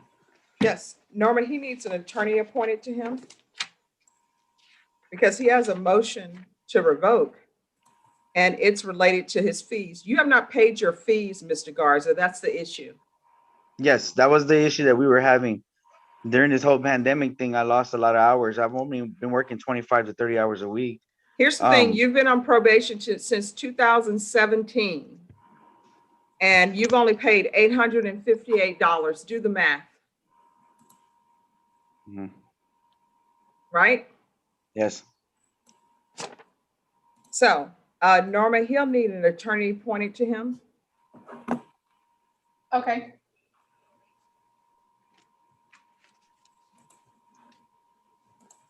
Before you leave, you will have an attorney appointed to you, okay? Okay. So my fees are still 1,500? Your attorney will talk to you about what you owe, and they will talk to you about the motion to revoke. The only reason why you're appearing here by summons as opposed to a warrant is because the issues with you is that you have not paid what you're supposed to pay on this case, and it's been since 2017. Now we're in 2021. The pandemic has not been going on for 4 years. Oh, I know. So, Norma, does he have an attorney? Let me see. No, ma'am. All right, he needs one appointed to him.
Judge, when you have a moment, Yes. you were going to put me in breakout room 2 with Mr. Rivas, Yes. and he has never gotten there. Mr. Rivas, do you know how to go to breakout room number 2? It didn't show me to join a. Do you see at the bottom of your screen where it says participants or breakout rooms? Do you see any of that? Yes, ma'am. Participants. All right, Hit go the to one- breakout room number 2. Thank you, Judge. You're welcome. Judge, I'm sorry to interrupt. The system appointed Warren Wolf. All right, so Mr. Garza, your attorney is going to be Warren Wolf. Norma, when is this coming back? I can bring you back on April 2nd. All right, you're going to be back on April 2nd.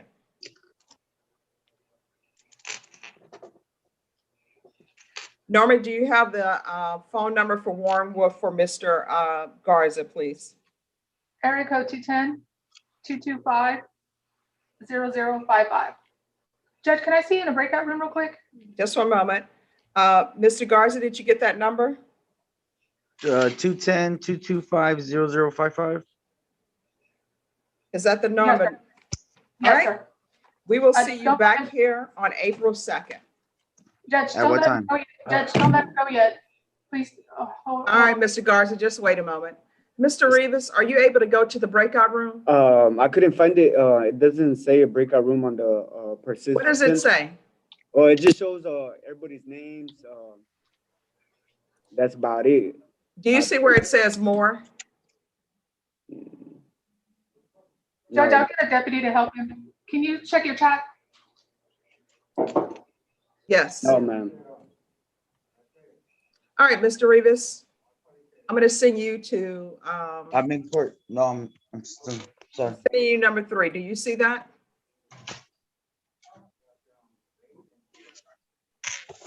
Doesn't say nothing.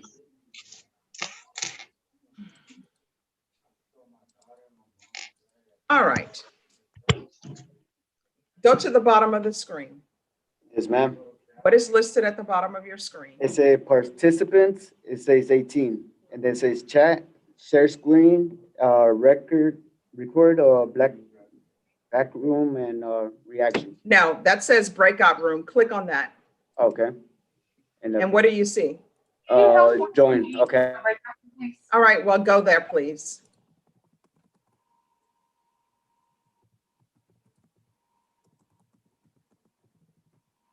All right, George Schaefer, your client is now in breakout room number 2.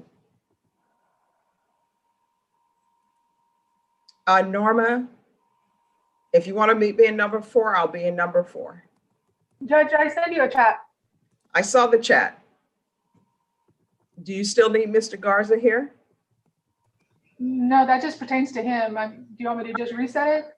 Mr. Garza, you need to be back here on April 2nd. Do you understand? Yes, ma'am. I had a question though about my fees and everything. So who do I talk to that? I'm not in charge of that. But if you're paying your fees, you can talk to probation. They will tell you what amount you owe. Yeah, because I mean Is there anyone from probation able to talk to Mr. Garza about what he owes? I can, Judge. All right, I'll send you to breakout room number 3, and Mr. Garza, you'll go to breakout room number 3. Okay, so if all my fees get paid before then, so what happens? I'm not in charge of that. Go to breakout room number 3.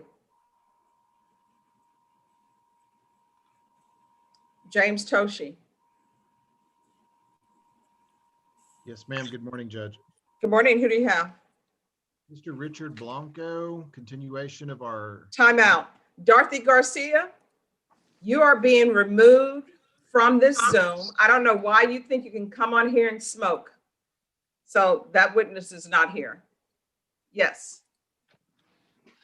It's Richard Blanco, Judge. We were recalled for today to do the disposition of his MTR. Yes, just give me a moment. Yes, ma'am. To the courtroom, is Mr. Blanco in the courtroom? Yes, he is, Your Honor. All right, it's 11 o'clock. We're going to start with Mr. Blanco. And Mr. Toshi. You're hiding for the camera? Yes, camera, please.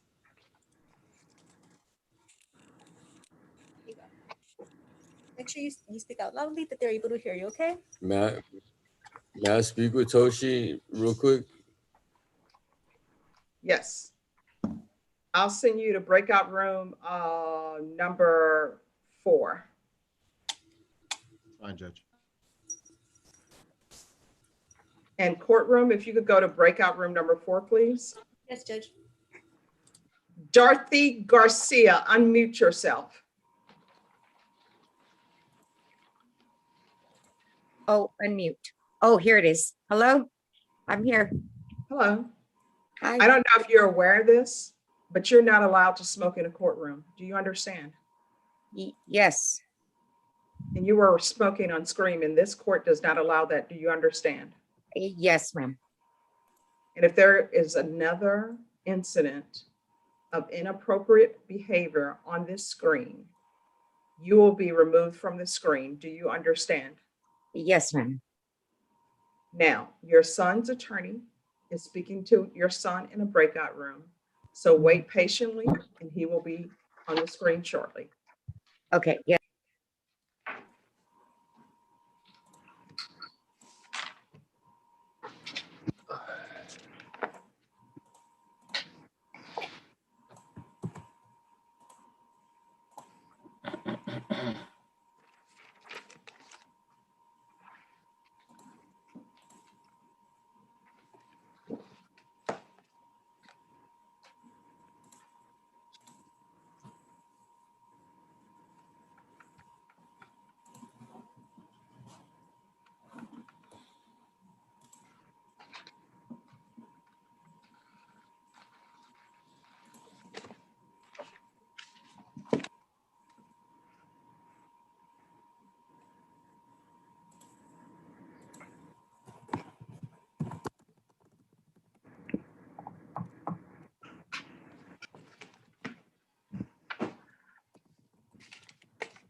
And Norma, on Mr. Blanco?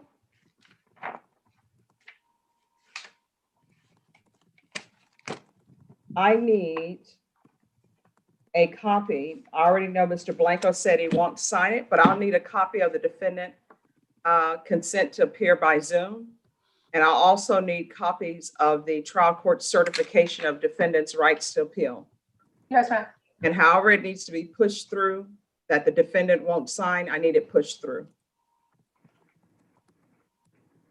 All right, Mr. Toshi, are you ready? Yes, ma'am. And to the courtroom, could I have Mr. Blanco on screen? Thank you. Brenna, are you ready?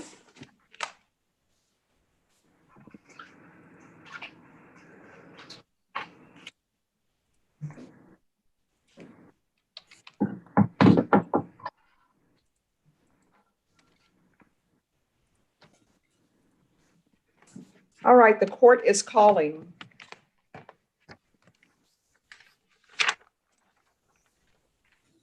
(2019) CR 0192 and 2019 CR 0193, State of Texas versus Richard Blanco. Can I have parties announced for the record, please, for the state? Tom Nisbet.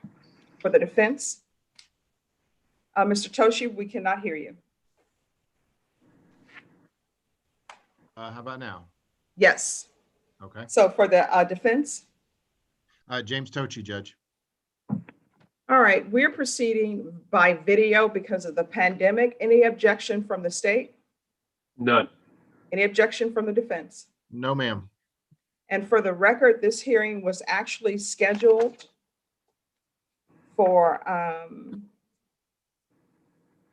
March 8th, but the defendant requested that he be in the courtroom. And therefore, the defendant is in the courtroom today. This is one of the days where the courtroom is allowed to have in-person hearings. And cause number 2019 CR 0192, the court found violations of conditions 5, 5, 5, 15U, and 1 true. And cause number 2019 CR 0193, the court found allegations 5, 5, 5, 15U, and 1 true. We are here for the court's decision on as it relates to sentencing. Are both the state and the defense ready? State's ready. Yes, Judge. All right. State, this is the motion that you filed with the court. So you are first to go. Do you have any witnesses? State. Witnesses, no, Judge. All right. Defense, do you have any witnesses? Unless Mr. Blanco wants to address the court, I do not, Judge. All right, Mr. Blanco, would you like to address the court? Yes, ma'am. All right, if you could raise your hand, please. Do you solemnly swear or affirm the testimony you give will be the truth and nothing but the truth, so help you God? Yes, ma'am. All right, you can lower your hand. Could you state your name for the record, please? Richard Blanco. All right, defense. Richard, Judge Boyd has a few options today. You understand she can put you in prison, right? Yes, sir. And you understand that she can also keep you on probation. Yes, sir. What is it that you would like Judge Boyd to know about you before she makes that decision? That I finally made it to own my own business, as I was out there for that little bit of time that I was given when I was on GPS. I've just been heading towards the right direction, basically been going to church. I have my wife and kids here with me right now, and my mother-in-law also. They're all very close with the church, and I just haven't. I mean, I haven't all this little bit of time that I was out there, and I've just been trying to do the next right thing, really. I'm started a foundation for foster kids also. It's through the county. I'm signed with the county. I have my DBA, all that. And just if you can just give me this chance basically so I could finish out everything that I've started. And that's about it. Richard, do you have a drug problem? Yes, I do. Are you asking for help? Yes, sir. Do you always make the best decisions? No, I don't. I mean, I am human, but like I said, I've accomplished a lot just in that little 6 months that I was on GPS. That's all the questions I have, Judge. State. Mr. Blanco, do you feel you've been given a chance by this court already? With the GPS, yes, and I just felt like I was taken away from it when I came to court. I thought I was doing everything that I was supposed to do, and when I was on GPS and everything was rolling right, and that's why I'm really not understanding why I was incarcerated. Okay, so let's talk a little bit about that. Doing everything you're supposed to. Tell me what you think you're supposed to be doing on probation. As far as staying away from the drugs, as far as staying away from people I'm not supposed to be around. I finally got my ID. I haven't had my ID since I was 18 years old. I'm 29 right now. Are you supposed to show up to probation? Is that part of probation? Yes. That's part of the. Hold on. Oh, I'm sorry. You'd agree with me that's part of the chance or chances that the judge has given you? Yes, and I was doing everything I was supposed to. I did do the Zoom. The only thing is well, hold on now. I want to ask you some questions about doing everything that you were supposed to. Okay, doing the right thing. You paid attention when we were in court last week, right? Yes, sir. This is important to you. It affects your life, so you are paying attention to every bit of it, right? Yes. Okay, so you heard the judge find it true that you were not showing up to your probation in 2019. See, but the thing is, that wasn't even my turn. That wasn't. My question is, you heard the judge find it true that you were not showing up to probation in 2019. Yes, but that wasn't true though, because that wasn't. You heard. Hold on. Okay, so here's the thing, everyone. One, Brenna can only take one person down at one time. So ask a question. Mr. Blanco, answer the question. Yes, ma'am. But I can't have everybody talking over each other because guess what? When I look at the screen for what Brenna's typing down, what I can read, it's very difficult for her when two people are talking at once. All right, next question. Yes, okay. You heard the judge find it true that you did not show up to your probation in 2020. Yes. Okay. You heard the judge find it true that in September of 2020, you had an ounce of meth and a deadly weapon in the car with you. You heard the judge find these things true. Yes. Okay.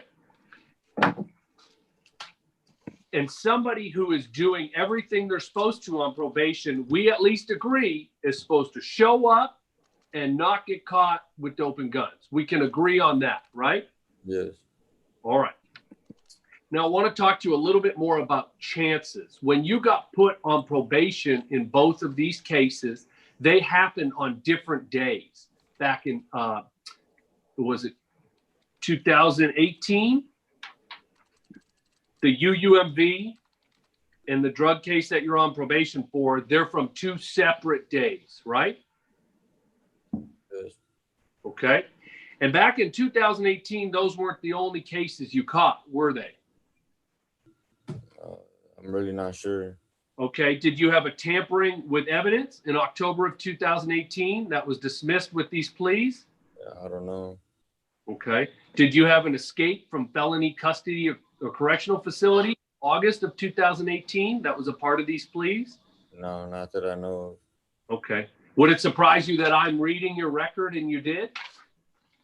of. No. I mean, Okay. it's surprising me, yeah, but I don't recall any of that. Okay. Did you have some other drug charges in 2018 that got dismissed as a part of this plea deal? No. No, you didn't? Okay. Well, let me ask you this. If you did, and if those were all dismissed to put you on this felony probation, would you say that was a pretty big chance you were given back in 2018? Well, if they were dismissed, that means it wasn't that I didn't do any of that. No, that's not what it means. But my question is, if they were closed out, if they were dismissed, and you can think whatever you want about that, but if they were dismissed because of the pleas, because of the probation, would you agree with me that's a pretty big chance? Yeah. 6 felonies gets turned into 2 felonies for probation. That's a pretty big chance, isn't it? Yeah, well, if they're dismissed, I didn't do any of that. Okay. But we agree that's a big chance. Not if I didn't do it. Okay. All right. We could disagree on that.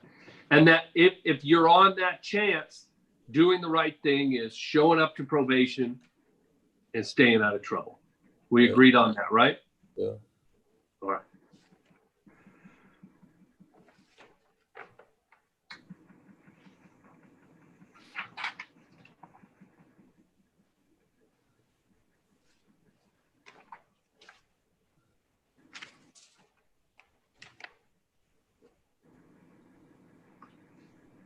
Judge, I pass the witness. Defense? I don't have any other questions, Judge. All right, defense, call your next witness. Judge, I don't have any other witnesses, just argument on disposition. All right, state, any witnesses? No, Judge, just argument. All right, state, you may proceed. Yeah, Judge. Well, we stand on our evidence that was both judicially noticed by the court as well as the testimony and evidence proffered forth in the hearing. We would gently remind the court that these are straight probations and that the underlyings should be automatic. Mr. Blanco bargained for those underlyings, and we would really say to the court, he can now get the benefit of his bargain. I think he's here asking for the 8th or 9th chance, not the first. I think it's a little bit inappropriate. He brings his small children to court to see this. But that being said, the state is absolutely shocked that he thinks he was out in the world doing what he was supposed to and doing well. The court has seen that Mr. Blanco was out dealing drugs, that he had a deadly weapon on the court's probation. This is a very serious thing. This is the type of thing that the court doesn't want showing up in the news, in the media, with probationers who are quote unquote doing the right thing. Mr. Blanco got 4 felonies TIC in the original deal between several offense dates. He set a tremendous amount of leeway for the court. I detailed a chronology that he had an FTA in May of 19, a REWAB in November of 19, another FTA in March of 20, another REWAB in May of 20, and then finally a surety to surrender in September of 2020. The court found true 3 multiple date number 5s, an ounce of meth, a new deadly weapon, new bond violation. Down the road, time will tell what we do with Mr. Blanco's new number 1s, but what we are asking for here today is that you revoke Mr. Blanco and you give him the benefit of his bargain. He bargained for 2 and he bargained for 5. If he did not comply with the terms of the court's probation, that's exactly what he did, and we now ask that he gets the benefit of his bargain. All right, defense? Judge, And just for the record, Mr. Blanco's underline in 2019 CR 0192 is 2 years, and his underlining in 2019 CR 0193 is 5 years. And defense, I'll hear from you. Judge, I did discuss both of those with Richard and informed him I did not represent him at those pleas and reminded him that that was basically his promise to the court, that if he violated the terms of his probation, that is what he should and could expect. Yeah, and I have no misgivings about what I believe the court is likely going to do, and I'm certainly not going to suggest that it would not be merited. Richard has asked me to ask the court to consider allowing him to go into a treatment such as Safe P. And I can tell you this, I'm not saying that the court should not consider a prison sentence. Richard absolutely could benefit from Safe P. There's no doubt in my mind. In talking to him and the issues that confront him, he does have probably substance abuse issues. I'm sure there are things in his mental capacity that certainly could use a lot of tightening up. And basically, I can tell the court that Richard needs a lot of help learning how basically to conflict resolve and make better choices. When he was telling you about his business in the last 6 months, it's unfortunate that it required a GPS and the specter of prison to get him to walk the line, but he's actually, what he was trying to tell the court was he's been doing very, very well, which he has. And I understand the court looks at that with a bit of a jaded eye because of the situation that he's in, and had hoped that he had done all this when he was first put on probation, as would I, as would Richard. So you only have that other option, Judge. I would ask you to consider it. He's on a good path now, but I understand all the other information that the other side has given you. So we, of course, will defer to you on your decision. Okay. All right. I want it to be noted for the record that the court, in making its decision, does not consider what the media is going to say, what the public is going to say. The court looks at each case on a case-by-case basis, and the court seeks to make what I hope is always a just decision. And that's what I will do in this case. Mr. Blanco, I've heard all of the testimony that you've given. I remember all the evidence that was received by the court and the testimony that was given by the court. Mr. Blanco, I'm well aware that you're saying that you have drug issues. I understand that. But what I'm going to do in each of these cases, in cause number 2019 CR 0192, I'm going to sentence you to a $1,500 fine, 2 years in the state jail facility, give you credit for any time served.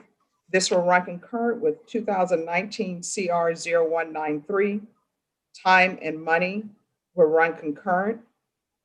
Mr. Blanco, your attorney has said that you have drug issues. Would you like to be considered for the therapeutic community? I don't know what that is. All right. Well, the therapeutic community is designed to help you with any type of addictions you may have. I have no authority to force them to place you in the therapeutic community. But if they decide to place you in the therapeutic community, you, well, it does not increase the time of your sentence. You understand? But it's to help you with any other drug issues you have. So would you like for me to request that they place you in the therapeutic community? Yeah, that's fine. All right. And again, if you don't ask for it, you'll have to ask for it as well. If you do not ask for it, they will not even consider it. Do you understand? Yes, ma'am. All right, then in cause number 2019 CR 0193, the court will sentence you to a $1,500 fine, 5 years in the prison, give you credit for any time served. This will run concurrent with 2019 CR 0192, and I'll request that you be placed in the therapeutic community. Time and money will run concurrent. In each of these cause numbers, Mr. Blanco, it's my understanding that you did not want to sign the trial court certification of defendant's rights to appeal.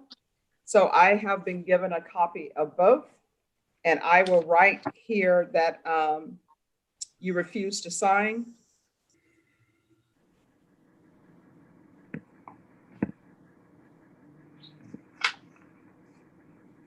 And Mr. Toshi, I'll note for the record that you are by video and it's impossible for us to have you sign one, send it to me without, and somehow avoiding your client's signature. The system doesn't allow us to do that. So, Okay. Mr. Blanco, and cause number 2019 CR 0192, you do have a limited right to appeal, and that right to appeal is as it relates to the allegations in the motion. And in cause number 2019 CR 0193, you do have a limited right to appeal, and that is as it relates to the allegations in the motion. Do you understand? Yes, ma'am. All right, Mr. Blanco, we can go off the record. Mr. Blanco, I understand your position. I understand you may be angry with the court right now and feel like the world has done you wrong, but you have young children and you need to make a decision whether or not you are going to straighten up your life. Do you understand? Yes, ma'am. Now, you can go to prison. When you go to prison, you can either internalize and grow, or you can come back out. And if you come back out and you continue doing the same thing, you're going to look up, your children are going to be adults, and you are not going to have a significant role in their life. So it's completely up to you whether or not you want to change your life. When I place people on probation, I'm hoping that they will be successful, because I take no joy in sending people out of prison or to prison. The reason why I placed you on probation was because I wanted to give you a chance, and I thought you could be successful. And the court was aware of your drug problem. That's why as one of the conditions, I placed you in intensive outpatient treatment. I was aware that you had young children. That's why I placed you in parenting classes. And so we're here where we are now. But I wish you luck. Okay, Mr. Blanco? Yeah. All right, good luck to you. Judge. Yes. I am still attorney of record. He still has 2 indicted cases. Yes. Would the court at this juncture, given the procedural history I've had with Mr. Blanco, consider allowing me to withdraw from those cases? My understanding is the state still intends to proceed on them. And I can file a formal motion as well. I just wanted to see if the court would be comfortable allowing me to withdraw. All right, let's do this. So my understanding from our last hearing that he was hiring Daniel De La Garza. Yes, ma'am. And I communicated with Mr. De La Garza. I've spoken to the family as well. I do not foresee that happening in the immediate future on the family's end. All right, this is what we'll do. Norma, on Mr. Blanco.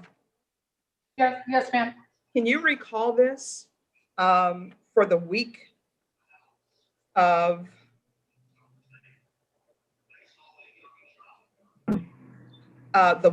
March 22nd? Okay. And I'm setting it at that time, Mr. Toshi, because that's when I will be back. Okay. And Norma, have Mr.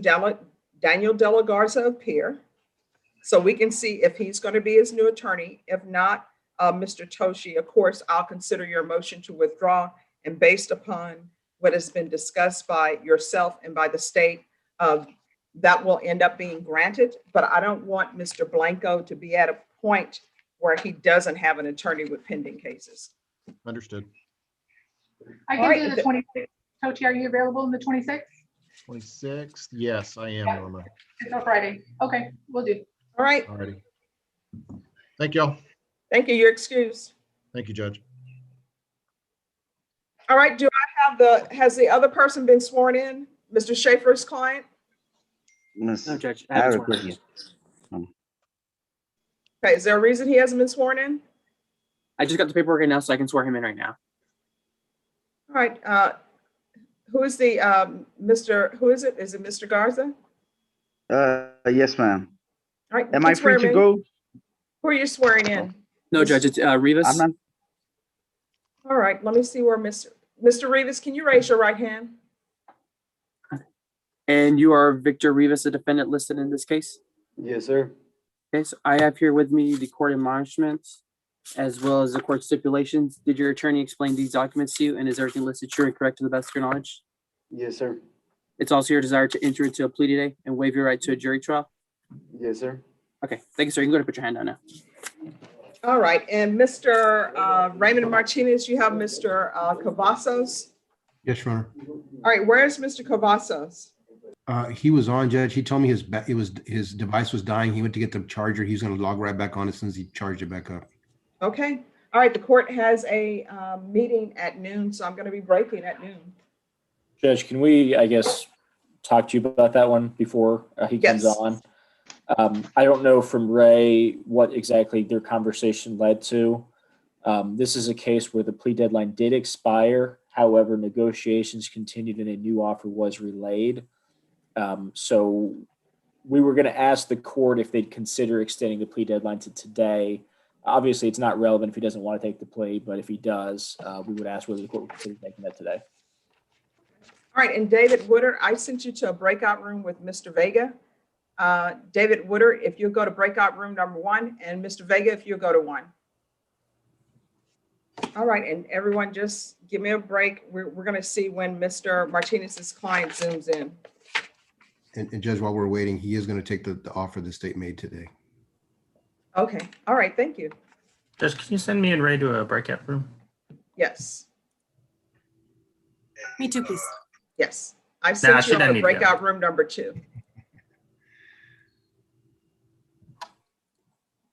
Who's the prosecutor on Victor Rivas?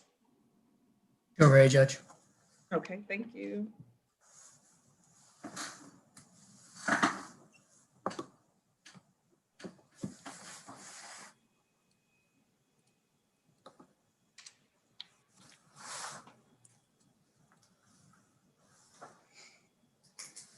All right, Mr. Rivas, I need you to unmute, please. I've been moving, like, you haven't told me about, like, setting up a meeting about it, court hearing. Yes, ma'am. And I'm trying to get my discovery, and you know what I'm saying, I'm really trying to get. Everyone, just give me one moment.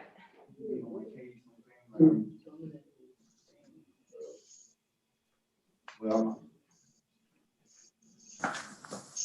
I was in the process of doing that, but right now, like, there's like issues out there with money, but I'm like, Yes, thinking of ma'am. doing the court again. I put in like Yes, motion, ma'am. like twice already. I put in so many motions for a bond reduction, for the discovery of new attorney, and I guess the court hasn't like Yes, acknowledged ma'am. that or I would, but I'm not gonna take no 40-year TBC. Sorry, dry eye. Okay. All right, the court is calling 2020 CR 8423 and 2021 CR 1426, State of Texas versus Victor Andres Rivas. If we have parties announced for the record, please, for the state, Go, Ray Garcia for the state. for the defense. Gord Schaefer for defendant, Your Honor. Okay. All right. We're proceeding by video because of the pandemic. Any objections from the state? No, Your Honor. Any objections from the defense? No, Your Honor. Mr. Rivas, in each of these cause numbers, I'm showing you what's entitled defendant's consent to appear by video. Did you review those documents with your attorney and did you understand them? Yes, Your Honor. And did you electronically sign them? Yes, ma'am. Court will find that defendant has knowingly and voluntarily consented to appear by video in each of the cause numbers. And cause number 2021 CR 1426, is your client applying for any type of probation defense? No, Your Honor. Okay. Yes, ma'am. Yes, ma'am. And Okay. counsel, in that cause number, I'm showing you what's entitled discovery acknowledgement. Have you received all the discovery in that case and did you review it with your client? I have, Your Honor. Court will find that the state is in compliance with discovery. Mr. Rivas, I'm showing you what's entitled true bill of indictment. Did you review that document with your attorney and did you understand it? Yes, ma'am. Counsel, do you waive the reading of the indictment? I mean, We do, Your I saw Honor. my friends. State, are you proceeding on the indictment as presented? State is proceeding solely on count 1 on the indictment, Your Honor, waiving. Instead of the 6, so I'm gonna just take the 6. Any objections? There's only one count. Is there another indictment? I mean, when can you ask me? Right now? On mine, I had a Ask count five, 2, Your Honor, fine, of I'll take the 6. ag assault with deadly weapon. All right, for some reason on the document I have, there is only one count. Judge, if I might, I received notice that the aggravated assault was already dismissed by the court. And that may have been prior to the penning of the new indictment. Okay, all right, because the indictment that I have, it only has one count. So are we proceeding on that indictment solely, State? Your Honor, is the count or the offense the assault family choking second? No, it is count one it's an assault family second. It's not an assault choking. Wait 1 second, just one moment. The way the indictment is presented is only one count. But I guess this count is what you're counting as count two, but whoever indicted this case, they didn't label it as count two. Okay. So are you waiving the count? All right, Brenna, we're off the record because this is not correct. Let me see.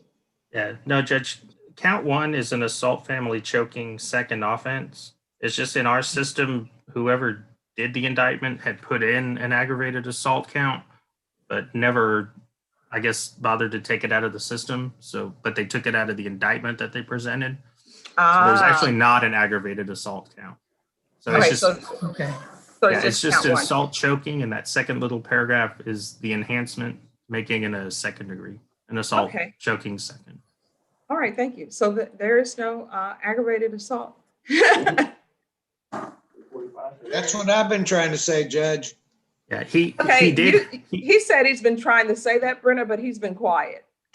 Yeah, he did have a separate aggravated assault case that normally would be put in. This is a multi-count indictment, but that one was closed and it wasn't put in this indictment. It was just closed for whatever reason. All right, so Mr. Rivas, did you understand that? Yes, ma'am. All right, and Mr. Rivas, are you able to mute and unmute yourself? Yes, ma'am. All right, because I'm going to need you to mute yourself because of the extra noise that's coming from your end. I know it's not you, but it's all the background noise. Yes, ma'am. All right, so Mr. Rivas, court is going to show you the true bill of indictment and cause number 2021 CR 1426. Did you have a chance to review that with your attorney and did you understand it? Yes, ma'am. Counsel, do you waive the reading of the indictment? We do, Your Honor. State, are you proceeding on the indictment as presented? Yes, Your Honor. Mr. Rivas, I'm going to show you a document entitled Court's Admonishment and Defendant's Waivers and Affidavit of Admonitions. Did you review that document with your attorney? Did you understand it? And did you electronically sign it in all the appropriate places? Yes, Your Honor. All right, what you charged within in that indictment with is assault, family choking, strangulation, second. That makes it a second degree felony. The range of punishment is anywhere from 2 to 20 years in prison and up to a $10,000 fine. Did you understand? Yes, Your Honor. If you have a plea bargain agreement with the state, the court does not have to follow your plea bargain agreement. If for any reason the court does not follow your plea bargain agreement and gives you more than you bargained for, the fact that you entered a plea will not be used against you and you will be allowed to withdraw your plea. Did you understand? Yes, ma'am. Did you understand you have a right to jury trial, a right for you or your attorney to cross-examine and confront any witnesses the state will call and the right to remain silent? Yes, ma'am. Did you understand by entering this plea bargain agreement, you were giving up those rights? Yes, ma'am. And did you intend to give up those rights and enter into a plea bargain agreement in this case? Yes, ma'am. Counsel, has your client been able to provide you with any defenses to this offense? He has. Do you believe he has a rational as well as a factual understanding of the charges against him? He does. Do you believe he's currently competent and was legally sane at the time of the offense? He is, Your Honor. Mr. Rivas, has anyone threatened you, coerced you, or placed you in fear to get you to enter this plea? No, ma'am. Has anyone promised you anything other than the plea bargain agreement to get you to enter this plea? No, ma'am. Are you satisfied with the way you've been represented? Yes, ma'am. Are you a U.S. citizen? Yes, ma'am. Court will find that the defendant has knowingly and voluntarily waived his right to jury trial. Next, I'm showing you the plea bargain page. Did you review that page with your attorney and did you understand it? Yes, Your Honor. According to the plea bargaining agreement, the state is proceeding on the one count. Punishment is to be assessed at 5 years in the prison. There's a $1,500 fine. This will run concurrent with 2020 CR 8423, and there's to be no contact with Alexis Ramirez. That's ALEXUS. Did you understand that to be the plea bargaining agreement? Yes, ma'am. Defense, is that the plea bargaining agreement? It is, Your Honor. State, is that the plea bargaining agreement? Yes, Your Honor. Next, I'm going to show you the paragraph entitled Waiver of Appeal. Did you review that paragraph with your attorney? Did you understand it, and did you electronically sign it in both places? Yes, Your Honor. Did you understand by signing that you're waiving your right to appeal? The only items that can be appealed are written pretrial motions that have been filed, heard, and ruled upon by the court. Did you understand? Yes, ma'am. Counselor, are there any such motions? No, Your Honor. Then Mr. Rivas, to count one or in the indictment, how do you plead guilty? Not guilty or no contest? No contest. State, any evidence to support the defendant's plea? State offers takes Exhibit 1 and its attachments. Any objections? No, Your Honor. Mr. Rivas, I'm going to show you a document entitled Waiver and Consent to Stipulation of Testimony and Stipulations. Did you review that document with your attorney? Did you understand it, and did you electronically sign it in all the appropriate places? Yes, ma'am. Again, did you understand you have a right to jury trial, a right for you or your attorney to cross-examine and confront any witnesses the state will call, and the right to remain silent? Okay. Yes, Your Honor. Did you understand by entering this plea bargain agreement you were giving, I'm sorry, just one moment. This case is a family violence case, is that correct? Yes, Judge. It is. All right, Mr. Rivas, did you understand by entering a plea in this case number and in this cause number that the court could find that there's an affirmative finding of family violence?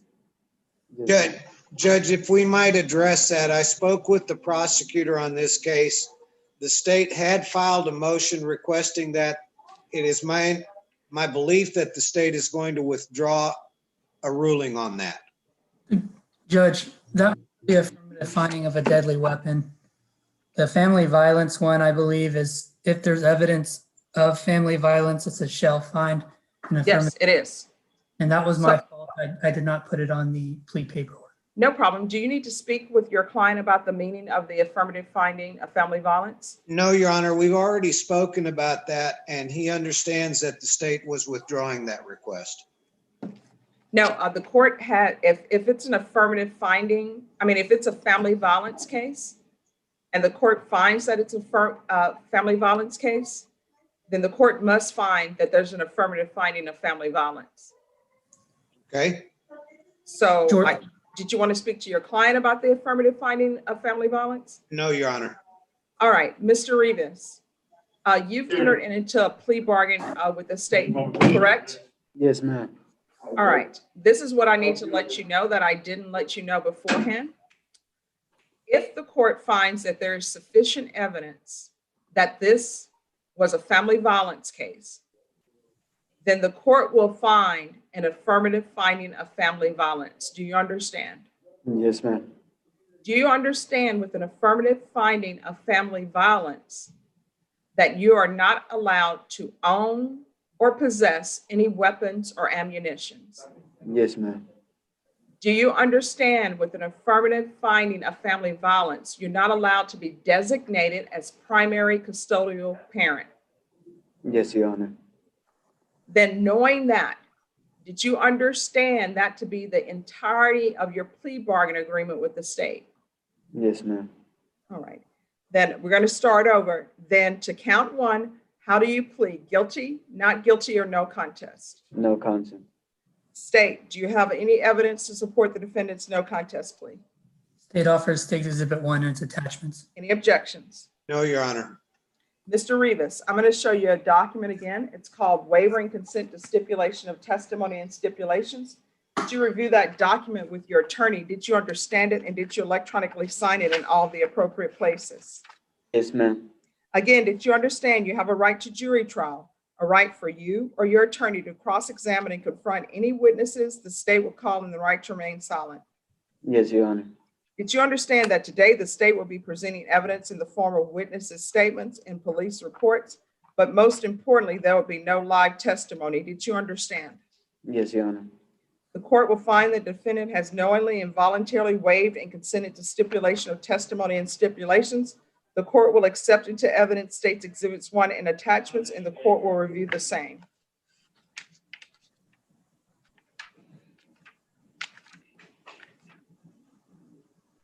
Hi.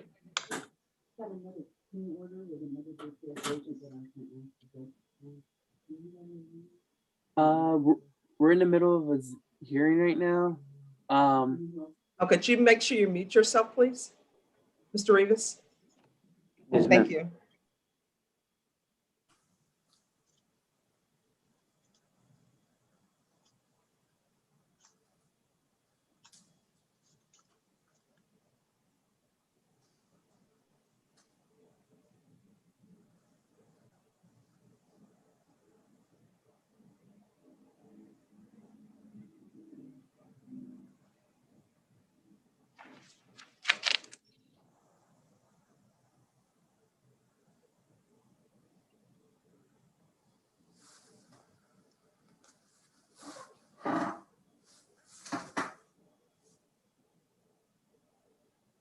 All right, after reviewing states exhibits 1 and attachments, the court will find there's sufficient evidence to find you guilty, and the court will find you guilty.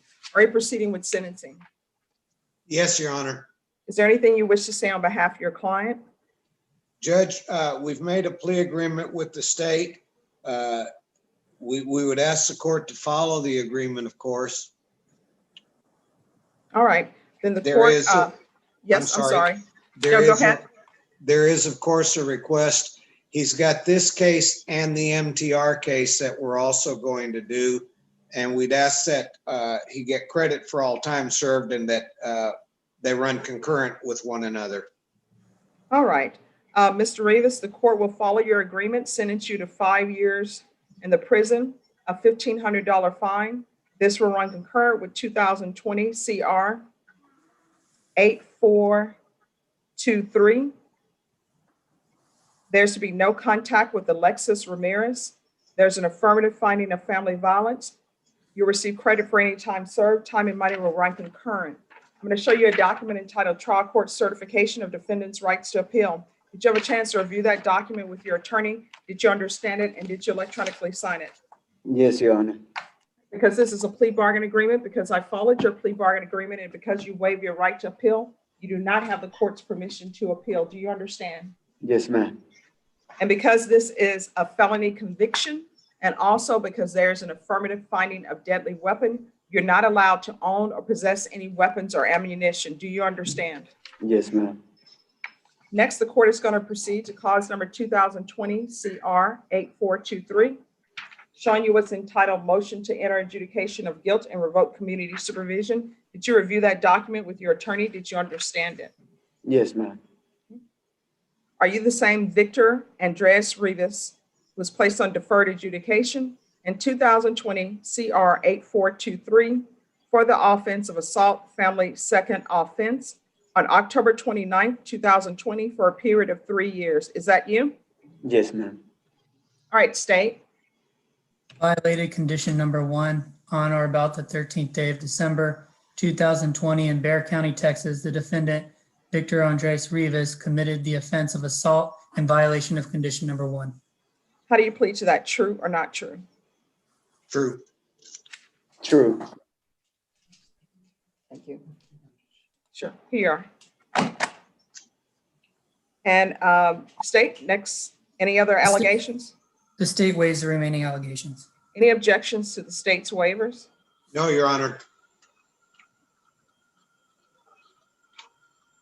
Mr. Rivas, did you understand by pleading true to violation of condition number 1, the court could find it true, grant the motion, find you guilty, not grant you community supervision, and sentence you up to 10 years in prison and up to a $10,000 fine? Did you understand? Yes, Your Honor. Knowing that, do you still wish to plead true to violation of condition number 1? Yes, ma'am. Court will find violation of condition number 1 true. Is there an agreement? Yes, Judge. The agreement is revocation, adjudication, 5 years TDC, run concurrent with cause number 2021 CR 1426. Is that the agreement? It is, Yes, Your Your Honor. All right, Mr. Rivas, are you asking the court to follow that agreement? Yes, Your Honor. Are you waiving your right to appeal? Yes, ma'am. All right, the court will follow your agreement. The court will grant the motion, find you guilty, sentence you to 5 years in the prison, give you credit for any time served.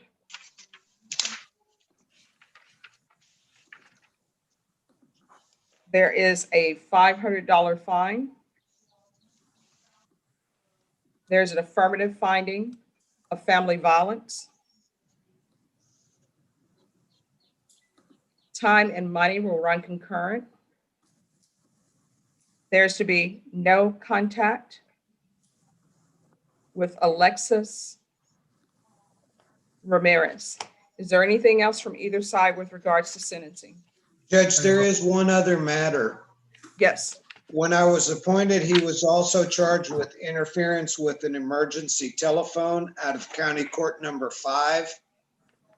Yes. We would ask the state if they would be okay to dismiss that. Yes, Your Honor, we are. Well, that'll be TIC'd. All right, what is being TIC? It's interference with emergency telephone call. What is the cause number? Cause number 652138. Is that correct, state? I'm looking it up right now. On my end, it shows case closed. Okay. Well, I just didn't want to leave that dangling out there, Judge. All right, no problem. Mr. Rivas, I'm going to show you a document entitled Trial Court Certification of Defendant's Rights to Appeal. Did you review that document with your attorney and did you understand it? Yes, Your Honor. All right, because this is a plea bargain agreement, because I followed your plea bargain agreement, and because you waived your right to appeal, you do not have the court's permission to appeal. Do you understand? Yes, ma'am. And also because this is a felony conviction, and also because there's an affirmative finding of family violence, you're not allowed to own or possess any weapons or ammunition. Do you understand? Yes, Your Honor. All right, we can go off the record. Mr. Rivas, good luck to you. You need to make decisions in your life. Either you're going to end up in prison for the rest of your life or you're not. Yes, ma'am. All right, it's obvious to me, and it should be obvious to you, that you should not be with Alexis Ramirez. You understand? Yes, She ma'am. doesn't want you anymore. So when you get out of prison, do not contact her. Otherwise, you're going to find yourself back in prison. Do you understand? Yes, ma'am. All right, good luck to you. Thank you, Judge. Yes, you're excused. Norma, can you let them know that Mr. Rivas can go back? David, what is happening with Mr. Vega?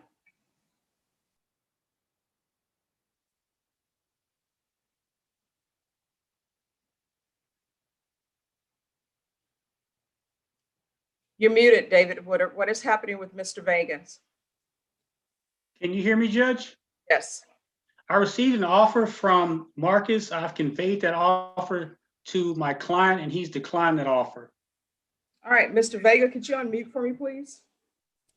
Yes, ma'am. All right, Mr. Vega, your plea deadline date on this case has expired. The court will not accept any plea bargain agreements that's entered. We will schedule you for a jury trial. Mr. Woodard? Yes, Your Honor. All right, do you have all the discovery in this case? I do believe I received everything from Marcus. All right, State, are you able to tender an acknowledgement of discovery by March 31st? Yes, Judge. All right. If there's nothing else, Mr. Woodard, you're excused. And Mr. Vega, they're going to send you back and we'll schedule you for a jury trial. Yes, Judge. I have filed like motions like last year around August and stuff, and I don't know y'all like acknowledge them. I would, but I'm trying to, you know what I'm saying, like. Let me explain something, Mr. Vega. You have an attorney. That attorney you have is David Woodard. David Woodard will file whatever motions need to be filed in your case. Do you understand? Yes, ma'am. And I have put in a motion to get a new lawyer too, to like fire him. So, okay, so here's the thing. It's not really technically firing because David Woodard is appointed. So are you going to hire another attorney? No, I put in a motion. No, you're not getting, let me explain something to you. This is what people fail to realize. And I don't know what's happening with our society and I don't mean any disrespect, but this is the best way I can explain it. Have you ever heard of the saying, beggars can't be choosers? No, ma'am. All right, let me just tell you what that means. If somebody is walking down the street and they have no food, and they're asking people, please, I have no food. Will you give me some food? And I say, sure, come to my house. We're having salad and sandwiches. And that person comes to my house for salad and sandwiches. And that person says, no, I want lobster. I want some ribs. I want filet mignon. I want a chicken. I don't want your salad and sandwiches. Do you think, see what I mean by that being wrong? So here's what happens in the 187. If you do not want Mr. Woodard to represent you, that's fine. You can hire an attorney. You understand? Yes, ma'am. So if you want to call your family or whomever you want to call to hire an attorney, you can hire an attorney. How far did you go into school? How far did you go in school? Sophomore year. Okay, don't say sophomore year. Is that sophomore year of college? No, ma'am. High school. Okay, so let's quit trying to pretend like sophomore year of high school is sophomore year of college. So when I was going to school, sophomore year is 10th grade. So did you complete the 10th grade? No, ma'am. I dropped out. So did you complete the 9th grade? Yes, ma'am. All right, so your attorney has, at the very least, 2 degrees. Has a bachelor's degree at the very least, and has a law school degree. So your attorney is the person who's filing motions for you. The court will hear those motions that are being filed. We are in the middle of a pandemic. You're telling me you want a jury trial. That's what it signifies to me when you say you're not accepting the state's offer. So we will have a jury trial for you. Do you understand? Yes, ma'am. I just brought it up because I followed them like months ago, like last Here's year. the thing. Let me explain something that people fail to realize about attorneys. And don't roll your eyes at me. Let me just tell you. I've been a defense attorney and I've been a prosecutor. And I don't know what world people live in where they think anybody can be an attorney. If you were trying to get surgery on your heart, you would not be telling the heart surgeon, oh, well, you know what? I think this heart surgery should go this way, and I think these are the stitches you should use. Guess what? The same knowledge that heart surgeon has for his profession is the same knowledge that attorneys have for their professions. And I guarantee you that one of the motions you probably filed was a motion to dismiss, because that's what everybody at the jail files when they're filing their motions. They file a motion to dismiss. They file a motion for a PR bond. Let me tell you right now, you're not eligible for a PR bond because you're charged with murder. I didn't put that motion. So, and guess what? If you want a hearing held on a motion to dismiss, or if your attorney thinks a motion to dismiss should be filed, your attorney will file that, and the court will set it for whatever motions your attorney wants it set for. Mr. Woodard. Yes, Your Honor. Would you like this set for any motions? Not at this time, Your Honor. Mr. Woodard, whenever you are ready to have motions heard, as you know, the court is always available to hear those motions. Thanks, Judge. Thank you. Norma, Mr. Vega can go back. He's 14J. All right, everyone, we are going to take a break and we will be back at 1:30. So we're going to stop the Zoom and stop the live stream. Everybody have a great lunch and come